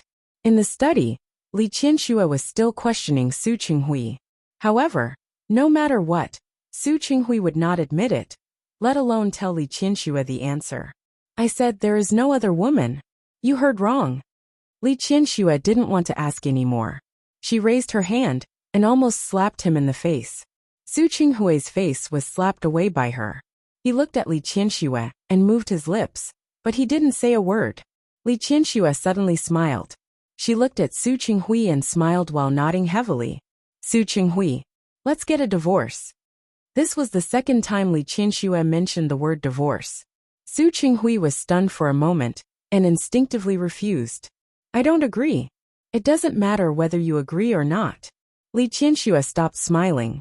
Her voice was full of exhaustion. It's me now. I have decided to divorce you. Su Qinghui, listen carefully. I want to divorce you. I don't agree. Su Qinghui's voice finally sounded normal. He looked at Li Qianshua with a determined expression. Don't think about it. It's impossible for me to divorce you. Su Qinghui. Li Qianshua gritted her teeth and looked at Su Qinghui. Don't be too shameless. What makes you think that after you betrayed me again and again, I can still be with you without any grudge? I didn't betray you. Su Qinghui knew that Li Qianshua wouldn't believe anything he said at this time. But it was the truth. You didn't betray me? Then where did Su Qingsang come from? Not only did you betray me, but you also betrayed Xiang Kaiping. Su Qinghui, I always thought that you loved Xiang Kaiping. It's been more than 20 years. You pretended to be affectionate, tortured me, and ignored me. I really thought that you were so noble. What a gentleman. So what happened? It turned out that he was just a scumbag, and she spent half of her life for a scumbag. Su Qinghui, I'll say it again. I want a divorce. I'm going to tell my father now. Li Qianshua turned around and was about to leave, but Su Qinghui grabbed her arm. Li Qianshua was caught off guard, and her body was surrounded by Su Qinghui. He looked at the determination on Li Qianshua's face and inexplicably panicked. In order to hide his emotions, Su Qinghui said without thinking, Li Qianxue, I won't divorce you. Why did you get to marry me when you wanted to? And now divorce me when you want to? Dream on. You. Besides, are you sure you want to divorce now? Su Qinghui looked at her face and said casually, who has been in charge of the Li group all these years? Tell me. What's more, your father's health isn't very good. The doctor said that he can't be agitated. Are you sure you want to tell your father? Su Qinghui, you're despicable. Li Qianxue was furious. She almost wanted to slap Su Qinghui again. Yes, I'm despicable. I also know that I'm despicable. But this despicable man, didn't you want him for yourself? Didn't you love him? Admit it, Li Qianxue. He provoked me first. It was you. He restrained her hand. Su Qinghui was a man. How could she really succeed again? So, I'm going to spend the rest of my life to atone for forcing you to marry me, right? Li Qianxue's voice was already out of control. She stared at Su Qinghui in disbelief. So this man actually thought that way? Su Qinghui wanted to say that he didn't mean that, but he thought of Su Qingsang and Su Peijian. He couldn't argue. In the end, his voice lowered. Li Qianxue, you can make a bigger fuss. Let's see if your father and Yusin will be moved. Su Qinghui knew very well where Li Qianxue's bottom line was. Li Qianxue pushed him hard and took a step back. Su Qinghui, I was really blind back then. After saying this, she didn't say anything else. She turned around and left without looking back. She didn't even look at him out of the corner of her eye. After she left, Su Qinghui took a few steps back weakly and leaned against the desk, as if all the strength in his body had been sucked out. His back was covered in a layer of cold sweat. He didn't care about Li Qianxue's anger. He only knew that the secret between Su Peijian and Su Qingsang was temporarily kept. However, he didn't know how long this secret could be kept. Sitting in the car, Su Qingsang looked at Hu Jinniao. He told Su Qingsang about the conversation in the study just now. Su Qingsang frowned as she thought about Su Qinghui's words.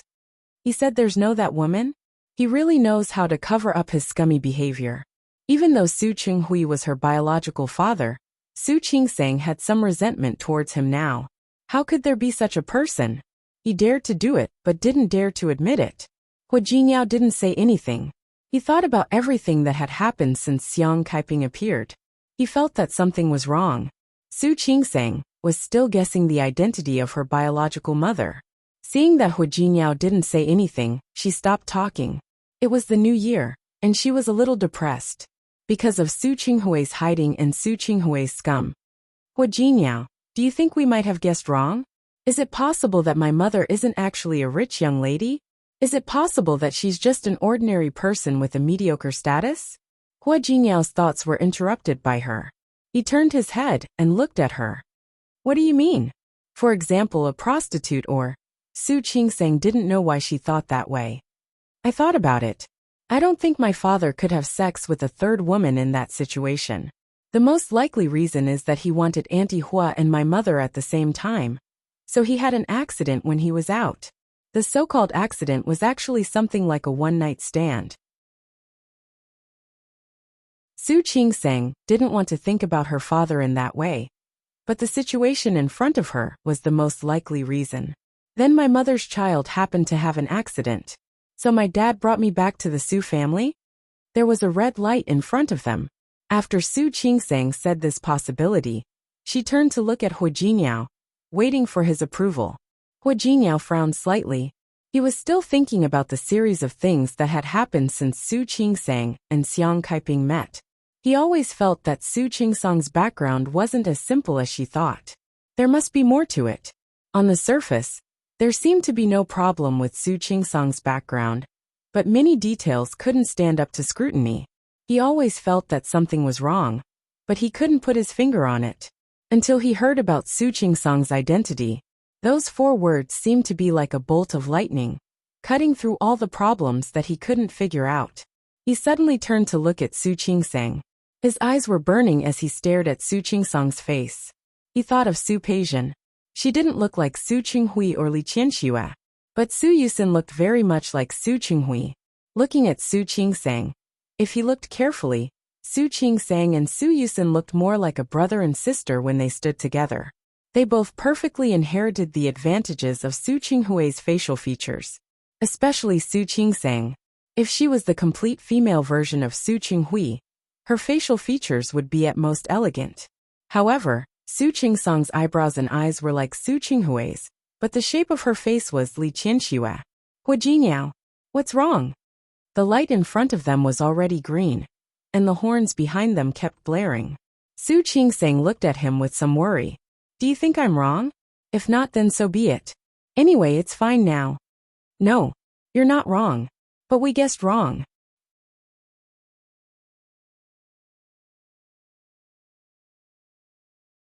Chapter 420. What? The loudspeaker behind her was still blaring. Su Qingsang was a little anxious. Huajinyao, don't think about it. Hurry up and drive. Huajinyao started the car and drove away from the intersection. But his voice was much firmer than before. Honey, I think I might know who your birth mother is. Who? Li Qianxue. Right, why didn't he think of that? It was entirely possible. What did you say? Su Qingsang's eyes widened. For a moment, she looked at Huajinyao as if he were a lunatic. Are you crazy? I'm not crazy. Huajinyao was unprecedentedly calm. It's your father who's crazy. Su Qingsang thought about what he had just said. That's impossible. Honey, listen to me. Huajinyao stopped the car by the side of the road. He turned to look at her with burning eyes. Look, it's entirely possible. Looking at Su Qingsang's incredulous face, Huajinyao put his hands on her shoulders. First, your birthdays are only one day apart from Su Peixian's. Yes, Su Qingsang knew that, but that didn't mean that she was. Look, if your father really hated Li Qianxue that much back then, if he hates her so much for forcing him to marry her, he will definitely think of revenge. He had known Su Qinghui for a long time, so he had more or less seen through him. He had the ability, and he didn't particularly care about external things like face. However, there was an air of arrogance about him. He had seen the direction of the Li Group's business in the past few years. Su Qinghui disdained anything that crossed the line. This was also the reason why the Chou family was able to suppress the Su family, even though they were clearly inferior to them in the past. That was because Qiu Yanba's father was more ruthless than Su Qinghui. But Su Qinghui was different. He had a bottom line and a sense of pride. He wasn't willing to use some methods that he didn't think were worth mentioning. Because of this, two very important projects of the Li Corporation were later taken away by their enemies. That was why Su Qinghui was willing to marry into the Qiu family. But how? Your father won't do anything that's against the law. She was already married. With a child. Start with the company? In the beginning, he didn't have that ability. And when he had the ability, he didn't bother to do it. If you were your father, what would you do?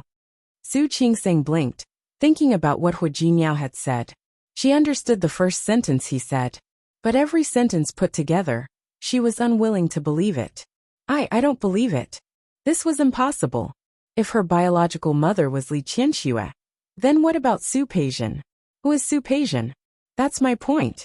Huajinyao thought about the information he had gathered from his initial investigation. I think your mother, Xiang Kaiping, had a premature birth and gave birth to you half a month early. However, Li Qianxue also gave birth at this time. I think something might have happened to Li Qianxue when she was giving birth. At the very least, old Master Li was definitely not in Lin City. Because of these unexpected events, your father decided to do something very daring. You and Su Peixian will be swapped. Su Qingsang was speechless. No, that's impossible. Is my father crazy? He is crazy. Huajinyao thought about Su Qinghui's mentality from a man's perspective. Think about it. Li Qianxue stole Xiang Kaiping's man, but your father doesn't love her. In order to take revenge on her, in order not to break the law. So it's very likely that he did this. Su Qingsang still couldn't accept it. It was too crazy. He took you away and gave Su Peixian to Li Qianxue, so that Li Qianxue would treat the woman she hated as her own child. Think about it, what could be more ruthless than this? Su Qingsang's mind was blank. She didn't want to believe it. But every word Huajinyao said made her unable to refute. Afraid that Su Qingsang still didn't understand, Huajinyao said directly, give Xiang Saiping's child to Li Qianxue, and raise Li Qianxue's child as an illegitimate daughter. For Li Qianxue, this is the greatest and deepest revenge. Su Qingsang lost the ability to speak. Her voice was stuck in her throat, and she couldn't say a word. I can even guess that after Xiang Kaiping came back, she had a conflict with Su Peixian. Su Qinghui rushed here not to stand up for Su Peixian, but to tell her the reason. Su Qingsang recalled what Su Qinghui said in the hospital that day. Do you know, actually, Qingsang isn't what? At that time, she only guessed that she wasn't Xiang Saiping's child. But she never thought that she might be Li Qianxue's child. Who in their right mind would do such a thing? Who would think of such a way? He must have wanted to tell Xiang Kaiping more than once. But he resisted in the end. Why? Thinking about Su Qinghui she saw today, he had been denying that he had other women. At this moment, Hua Jinyao believed him. Su Qinghui really didn't have other women. In fact, Su Qinghui had an excellent reputation in the circle. He was self-disciplined, calm, elegant, and never messed around outside. He would go home early when he had social engagements. Many people outside said that Li Qianxue was amazing. No wonder her surname was Li. Her husband was loyal to her. Now it seemed that this request was not another means of revenge for Su Qinghui. For your father, it's not time for him to enjoy the fruits of victory yet. He won't tell Xiang Kaiping and Li Qianxue about the truth, because he wants to wait until the end. Su Qingsang stared at Hua Jinyao with her eyes wide open. She understood everything he wanted to say, but she still didn't understand the last point. What end? It's not the time to say it. Hua Jinyao thought about the situation today. Su Qinghui was still holding back, so for him, it was definitely not the time to say it. He might want to wait until the day Li Qianxue gets old. Or, Hua Jinyao looked at Su Qingsang and said another possibility. Su Peixian got the Li family's property. Everything of the Li family will eventually fall into Su Peixian's hands. That will be the time for your father to tell the truth. Su Qingsang listened to all of Hua Jinyao's speculation and analysis. She stared at him with her eyes wide open, and her whole body was in a state of emptiness. Is he crazy? He's not crazy. Hua Jinyao gave Su Qingsang a very definite answer. I think not only is he not crazy, but he is also sober and knows what he is doing. Su Qingsang pursed her lips into a straight line. She looked at the street in the distance, a little confused. It had been sunny for a few days before the new year, but it was cloudy this morning. At this time, the sky was completely gloomy, as if it was going to rain. She turned her face to look at Hua Jinyao. If what you said is true, if I am really Li Qianxue's daughter, then Su Peixian is. Yes. Hua Jinyao nodded and gave her a definite answer. Su Qingsang felt weak. She leaned against the car seat and was lost in thought again. She thought of the two conflicts between Xiang Kaiping and Su Peixian. She also thought of Xiang Kaiping, making things difficult for Su Qingsang to protect her. If what Hua Jinyao said was true, then wasn't Xiang Kaiping making things difficult for her own daughter to protect Li Qianxue's daughter? She instinctively stood on Xiang Saiping's side, but then she thought of Li Qianxue. What did Li Qianxue do wrong? When Xiang Kaiping left, it could be said that she gave up her daughter. But what about Li Qianxue? She had taken care of Su Peixian since she was born. Take good care of her. Give her the best of everything. If Li Qianxue found out that the daughter she had loved and taken care of for so many years was not her biological daughter, what would she do? What about Xiang Kaiping? Although Xiang Kaiping had not taken care of her daughter for more than 20 years. But if she found out that the daughter she had been protecting was Li Qianxue's child, what would she do? Su Qingsang didn't dare to think about it. She didn't speak, and Hua Jinyao was not in a hurry. He kept looking at her, as if waiting for her decision. Hua Jinyao, what should I do? It's up to you.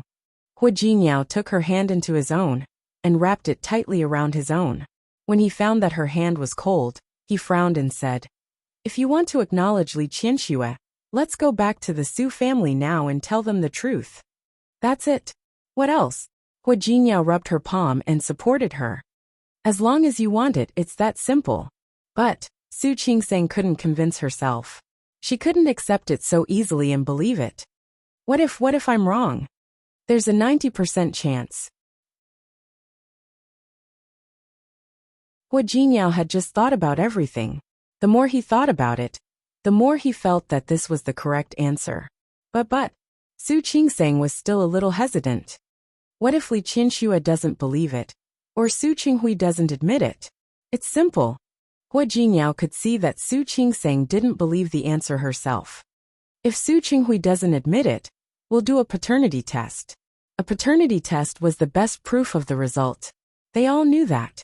As long as the paternity test was out, Su Qinghui couldn't deny it even if he wanted to. Then, what if the test results show that I'm not Li Qianxue's daughter? That doesn't matter. Hua Jinyao squeezed her delicate hand. You're already so big anyway. You don't need Li Qianxue or Su Qinghui. If they want to admit it, they can admit it. If they don't want to admit it, they won't lose anything. But he was sure and confident. Su Qingsang and Su Peijian were more than 90% likely to be swapped. He made it sound simple, but Su Qingsang knew that things weren't that simple. Well, even if it's true, even if everything you said is true, what about my mother? What about my mother? The mother she was talking about was naturally Kaiping. Speaking of Xiang Kaiping, even Hua Jinyao fell silent. To put it bluntly, he and Su Qingsang were the same. They didn't care much about the Su family. They had the relationship they had now just to maintain their appearances. But Xiang Kaiping was different. She sincerely regarded Su Qingsang as her own daughter. She also sincerely wanted to make up for the lost mother-daughter relationship in the past.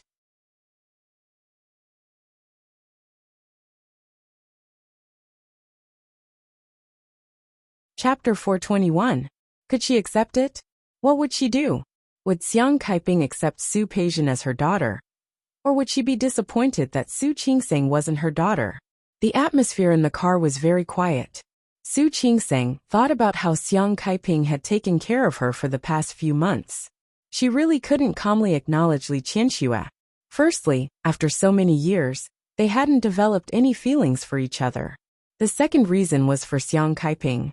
Xiang Kaiping was still lying on the hospital bed, almost paralyzed. By the way, Su Peijian was also the one who caused Xiang Kaiping to end up like this. If one day, he really revealed the truth and Xiang Kaiping found out that the person who hurt her was her own daughter, how sad would she be? All of these were the reasons why Su Qingsang didn't want to expose them. She could ignore Su Qinghui, Li Qianxue, and the feelings of the other members of the Su family. However, after spending a few months together, she had no choice but to pay attention to Kaiping. She couldn't bear to hurt Xiang Kaiping. She couldn't do it. Hua Jinyao was still looking at her, waiting for her answer. Su Qingsang sighed in her heart. What other answer could there be? What other answer did he need? Let's go. Let's go to the hospital. Hua Jinyao wasn't surprised by Su Qingsang's words at all. If she could reconcile with Li Qianxue so easily, she wouldn't be Su Qingsang. All right. Let's go to the hospital. Hua Jinyao. The moment he started the car, Su Qingsang suddenly spoke. He stopped to look at her, and saw that she was still staring at the road ahead. Let's put an end to this matter. Wife. My mother is Xiang Kaiping. There's no Li Qianxue or anyone else. There's no revenge, and there's no conspiracy. Hua Jinyao was stunned for a moment. He was not surprised that Su Qingsang had made this decision. However, he also knew that this was a difficult decision. But she still did it, and in such a short period of time. Wife. Do you really know what you're giving up? Everything of the Li family, everything of the Su family. She was an honorable young lady, not to mention anything else. Because of the recent cooperation with the Tianyu region, the Li clan was now faintly superior to the Qiu clan. The stock price kept rising, and so did the company's market value. Su Qingsang gave up without a second thought. I know. Su Qingsang turned to look at him. I know what I've given up. I have no regrets. Without Li Qianxue, she still had Xiang Kaiping. Without the Li family, she still had Hua Jinyao. She didn't need too many things like money. Yes or no, it was all the same to her. Hua Jinyao reached out and pulled her into his arms. He hugged her tightly. Let's go. Otherwise, it would be too late. Mom will be worried if she keeps waiting. All right. Hua Jinyao let go of her hand and went to start the car. Su Qingseng looked at the scenery outside the car window and thought of a scene from her childhood. Su Peijian was held by Li Qianxue. Li Qianxue kept calling her baby. At that time, she longed for it very much. She really wanted to let Li Qianxue hug her like that. However, Li Qianxue gave her a cold look and put on a completely different expression than when she was facing Su Peijian. She said, "I'm not your mother." At that time, she was sad, but she didn't hate Li Qianxue at all. The older she grew, the more she understood, and the less she hated Li Qianxue. She even faintly sympathized with her. No woman would be willing to raise a child that her husband had with someone else, not to mention that this child was under her nose every day. She had never hated Li Qianxue. Even when she came to the hospital to cause trouble for her last time, she didn't. She tried to understand Li Qianxue's situation again and empathize with her hard work. Wasn't this a kind of mother-daughter relationship? Su Qingsang's head hurt a little. She knew that no matter how much she doubted Hu Jinyao's words on the surface, deep down, she had already believed it. Because she was with Xiang Kaiping, no matter how she looked for, or how she got along with her. She was touched and grateful, but she didn't have the kind of intimacy that came from the depths of her heart. However, she once had that kind of feeling for Li Qianxue. When she was young, she always wanted to get close to Li Qianxue for no reason. Even if Li Qianxue kept giving her a cold shoulder, she always tried her best. At that time, Su Peijian's sarcastic words were indeed true to her. She used to really want Li Qianxue to give her some care and some love. In the past, she only thought that she envied Su Peijian for having a mother. But why didn't she think about asking for Su Qinghui's attention? Su Qingseng closed her eyes and thought of another thing. Since Li Qianxue didn't know, she would let her not know. She would let her treat Su Peijian as her own daughter and continue like this. Otherwise, if she knew, she would probably break down. As for Su Qinghui, she naturally had a way to make him shut up and not say anything. "What are you thinking about?" "Nothing." Su Qingseng shook her head. When she met Hu Jinyao's somewhat worried gaze, she sighed faintly and said, "Hu Jinyao, I think, since Li Qianxue doesn't know, let her not know." Since she had decided to let everything go on like this, she would even hide it from Li Qianxue. It's also a good choice to let her live her life without knowing anything. This was a repayment to Li Qianxue for bringing her into this world. Hu Jinyao understood what she meant. While driving, he reached out and held Su Qingsang's hand. "Okay. Thank you, Hu Jinyao. The word thank you is too light. Why don't you give yourself to me tonight as a thank you gift?" "Okay." Su Qingseng didn't refuse. She also needed Hu Jinyao. She needed something to make her forget the shock she had experienced today. When they arrived at the hospital, Su Qingseng and Hu Jinyao didn't reveal anything. In fact, it was the easiest thing to hide from Xiang Kaiping. As usual, they talked and laughed to make Xiang Kaiping happy. When she was tired and wanted to sleep, they said goodbye and went home. Xiang Kaiping's body was recovering well. After the Lantern Festival, she could be discharged from the hospital. At that time, she only needed to come back for regular checkups and do good rehabilitation. Su Qingseng got into the car, and the smile on her face was gone. She was in a daze all the way home. When she entered the door, she finally reached out and hugged Hu Jinyao. "Hu Jinyao, I feel terrible." She could let everything stay the way it was. She could not recognize Li Qianxue, and could continue to treat Xiang Kaiping as her own mother. But all of this couldn't hide the pain and discomfort in her heart. Hu Jinyao didn't say anything. He held her slender body tightly in his arms. "If you want to cry, you can cry." "No. You can't cry when you're really upset." Su Qingseng closed her eyes. She felt her eyes were wet and hot, but she didn't want to cry. How could he do this? How could he do this? If he didn't want me, he could have asked her to abort me. If he really wanted to take revenge, he could have not married her. She didn't say it clearly, but Hu Jinyao knew that she was referring to Li Qianxue. But he married her, and then he treated her like this. We can hide everything. But I really suddenly feel that.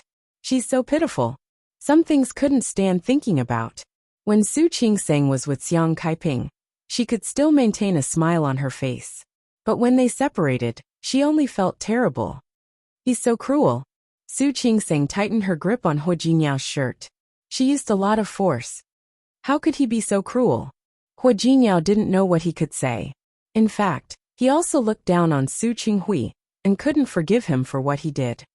Didn't he think that if she found out one day, she would break down and go crazy? Or, he knew it but he still did it. Hua Jinyao, I didn't hate him before. But now, I really hate him. Really. She didn't mind that Su Qinghui didn't like her, ignored her, or treated her coldly. She just thought that she was unlucky. But if she was really Li Qianshua's daughter, then Su Qinghui was really cruel.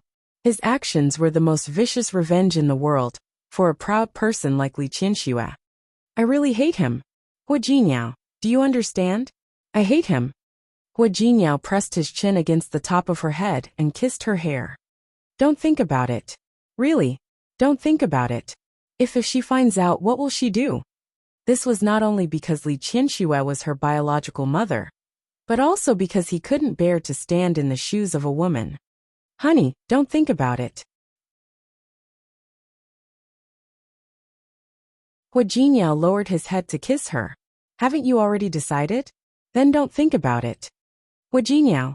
Su Qingseng raised her head and put her arms around his neck. Kiss me. She didn't want to think about it anymore. She wanted to forget everything that had happened before. She wanted to forget everything. Okay. Hua Jinyao picked her up and gave her a deep kiss. At the same time, he carried her back to the room.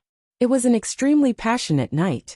Su Qingseng forgot everything in this entanglement. No matter how deep the night was, it couldn't stop the arrival of dawn. When Su Qingseng opened her eyes, she felt her body ache. At the same time, everything surged into her heart like a tide. She looked at the time. It was almost 10 o'clock. She was on duty on New Year's Eve and New Year's Day. She didn't need to go to work today. Normally, she should be up to see Xiang Kaiping now. But Su Qingseng suddenly had an urge to see Li Qianshua. She quickly got up, washed up, and walked out of the room. Hua Jinyao was already out. There was a note left by him on the dining table. There was breakfast prepared by him in the kitchen. She just needed to heat it up and eat it. Su Qingseng hurriedly ate a few mouthfuls, then took her bag and went out. In fact, she didn't know what she could do when she saw Li Qianshua.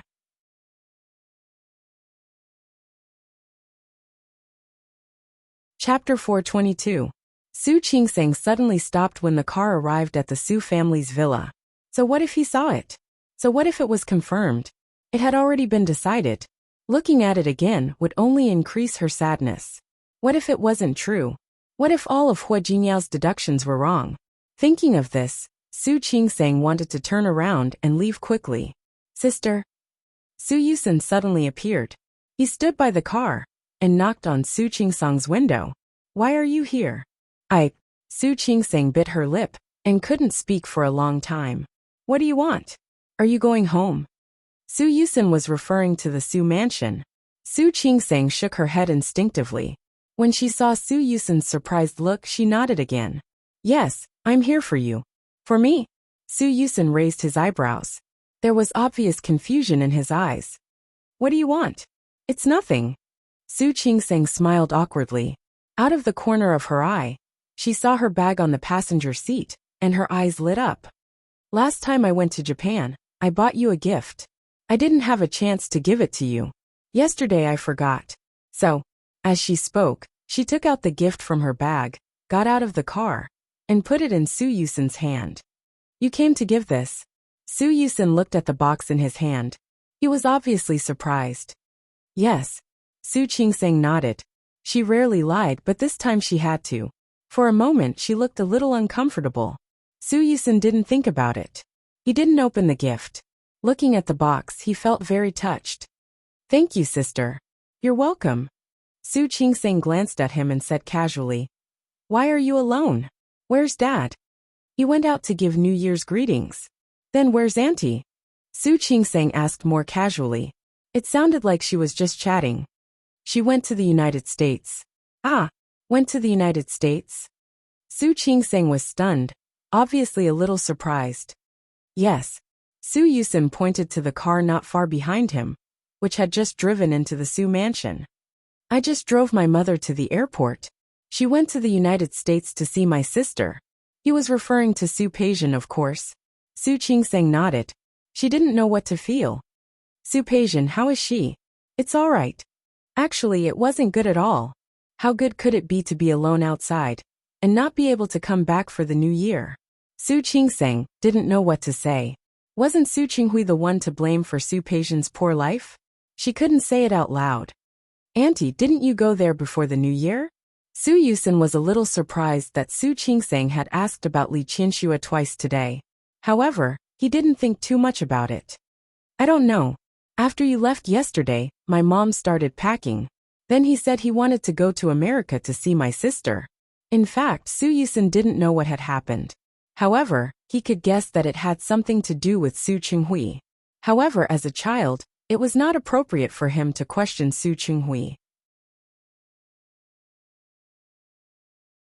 Su Qinghui went to someone else's house early in the morning to wish them a happy new year. He had actually thought about going to the United States with Li Qianxue to look for Su Peijian. After all, he was still on vacation. However, he didn't expect that Li Qianxue didn't want to take him. Instead, she asked him to stay at home to accompany old Master Li. I see. Su Qingsang didn't say anything. She probably knew why Li Qianxue was in a bad mood yesterday. She had always thought that Su Qinghui just didn't love her. She didn't expect that he had another woman. This should be a relatively big blow to Li Qianxue, right? Sister.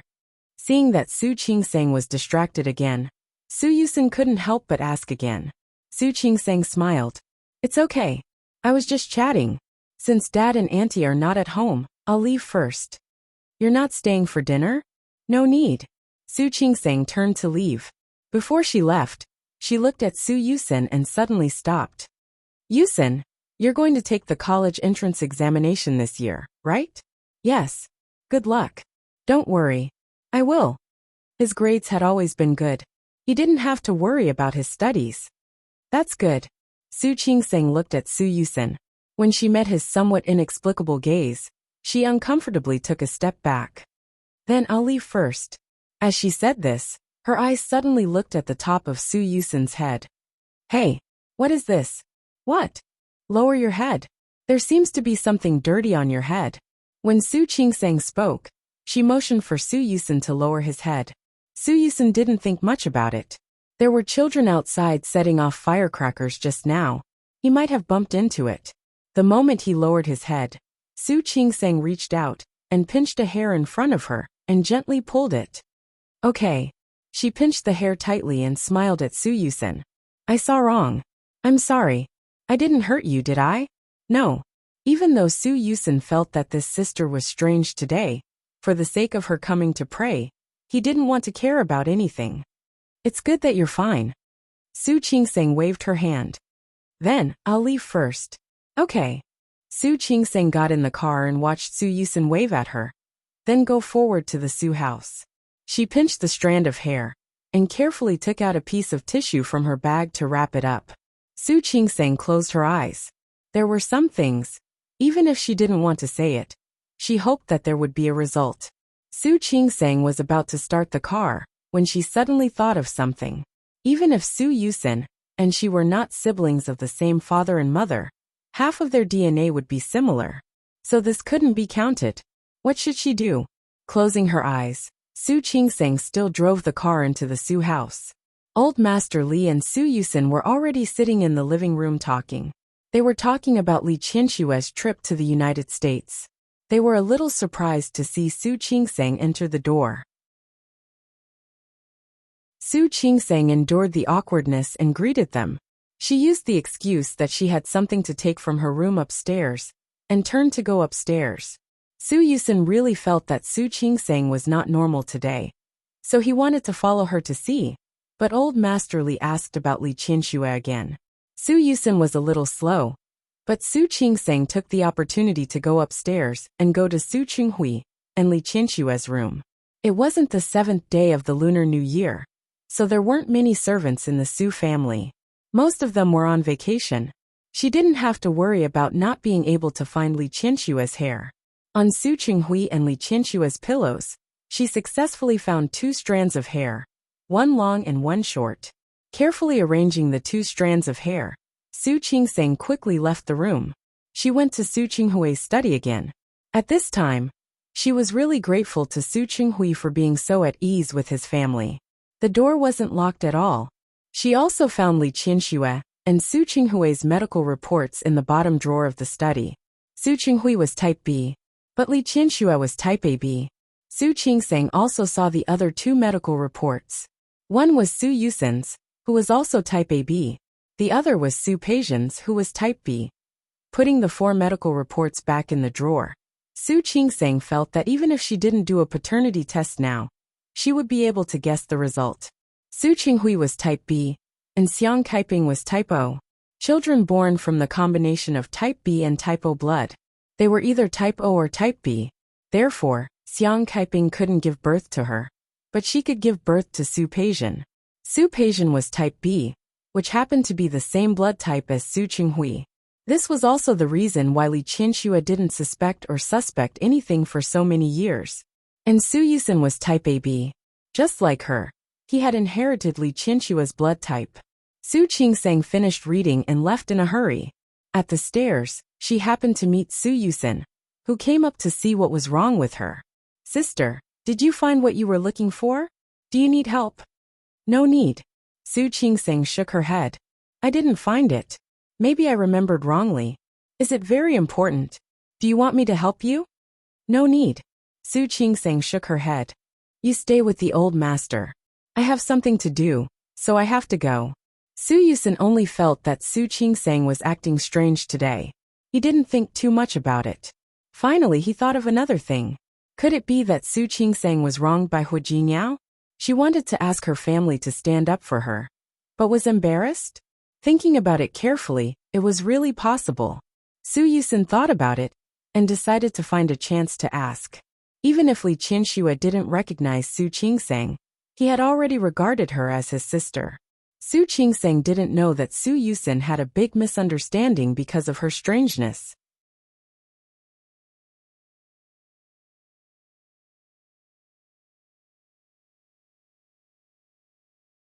She was anxious to go for the new year after she got the hair, so the paternity test center naturally didn't work. But Su Qingsang had special channels. She used to have a medical school classmate who ended up working at the paternity test center. She called that classmate, then hurriedly took the strand of hair and went to find her classmate. A paternity test didn't necessarily have to be a father and son, or a mother and daughter. If the 2 people doing the test on Tiananmen Square were brothers and sisters, it could also be tested. When she went to the paternity test center, her classmate was already there. Su Qingsang gave the hair of Li Qianxue and Su Qinghui to her classmate. Finally, she pulled out 2 hairs from her own hair.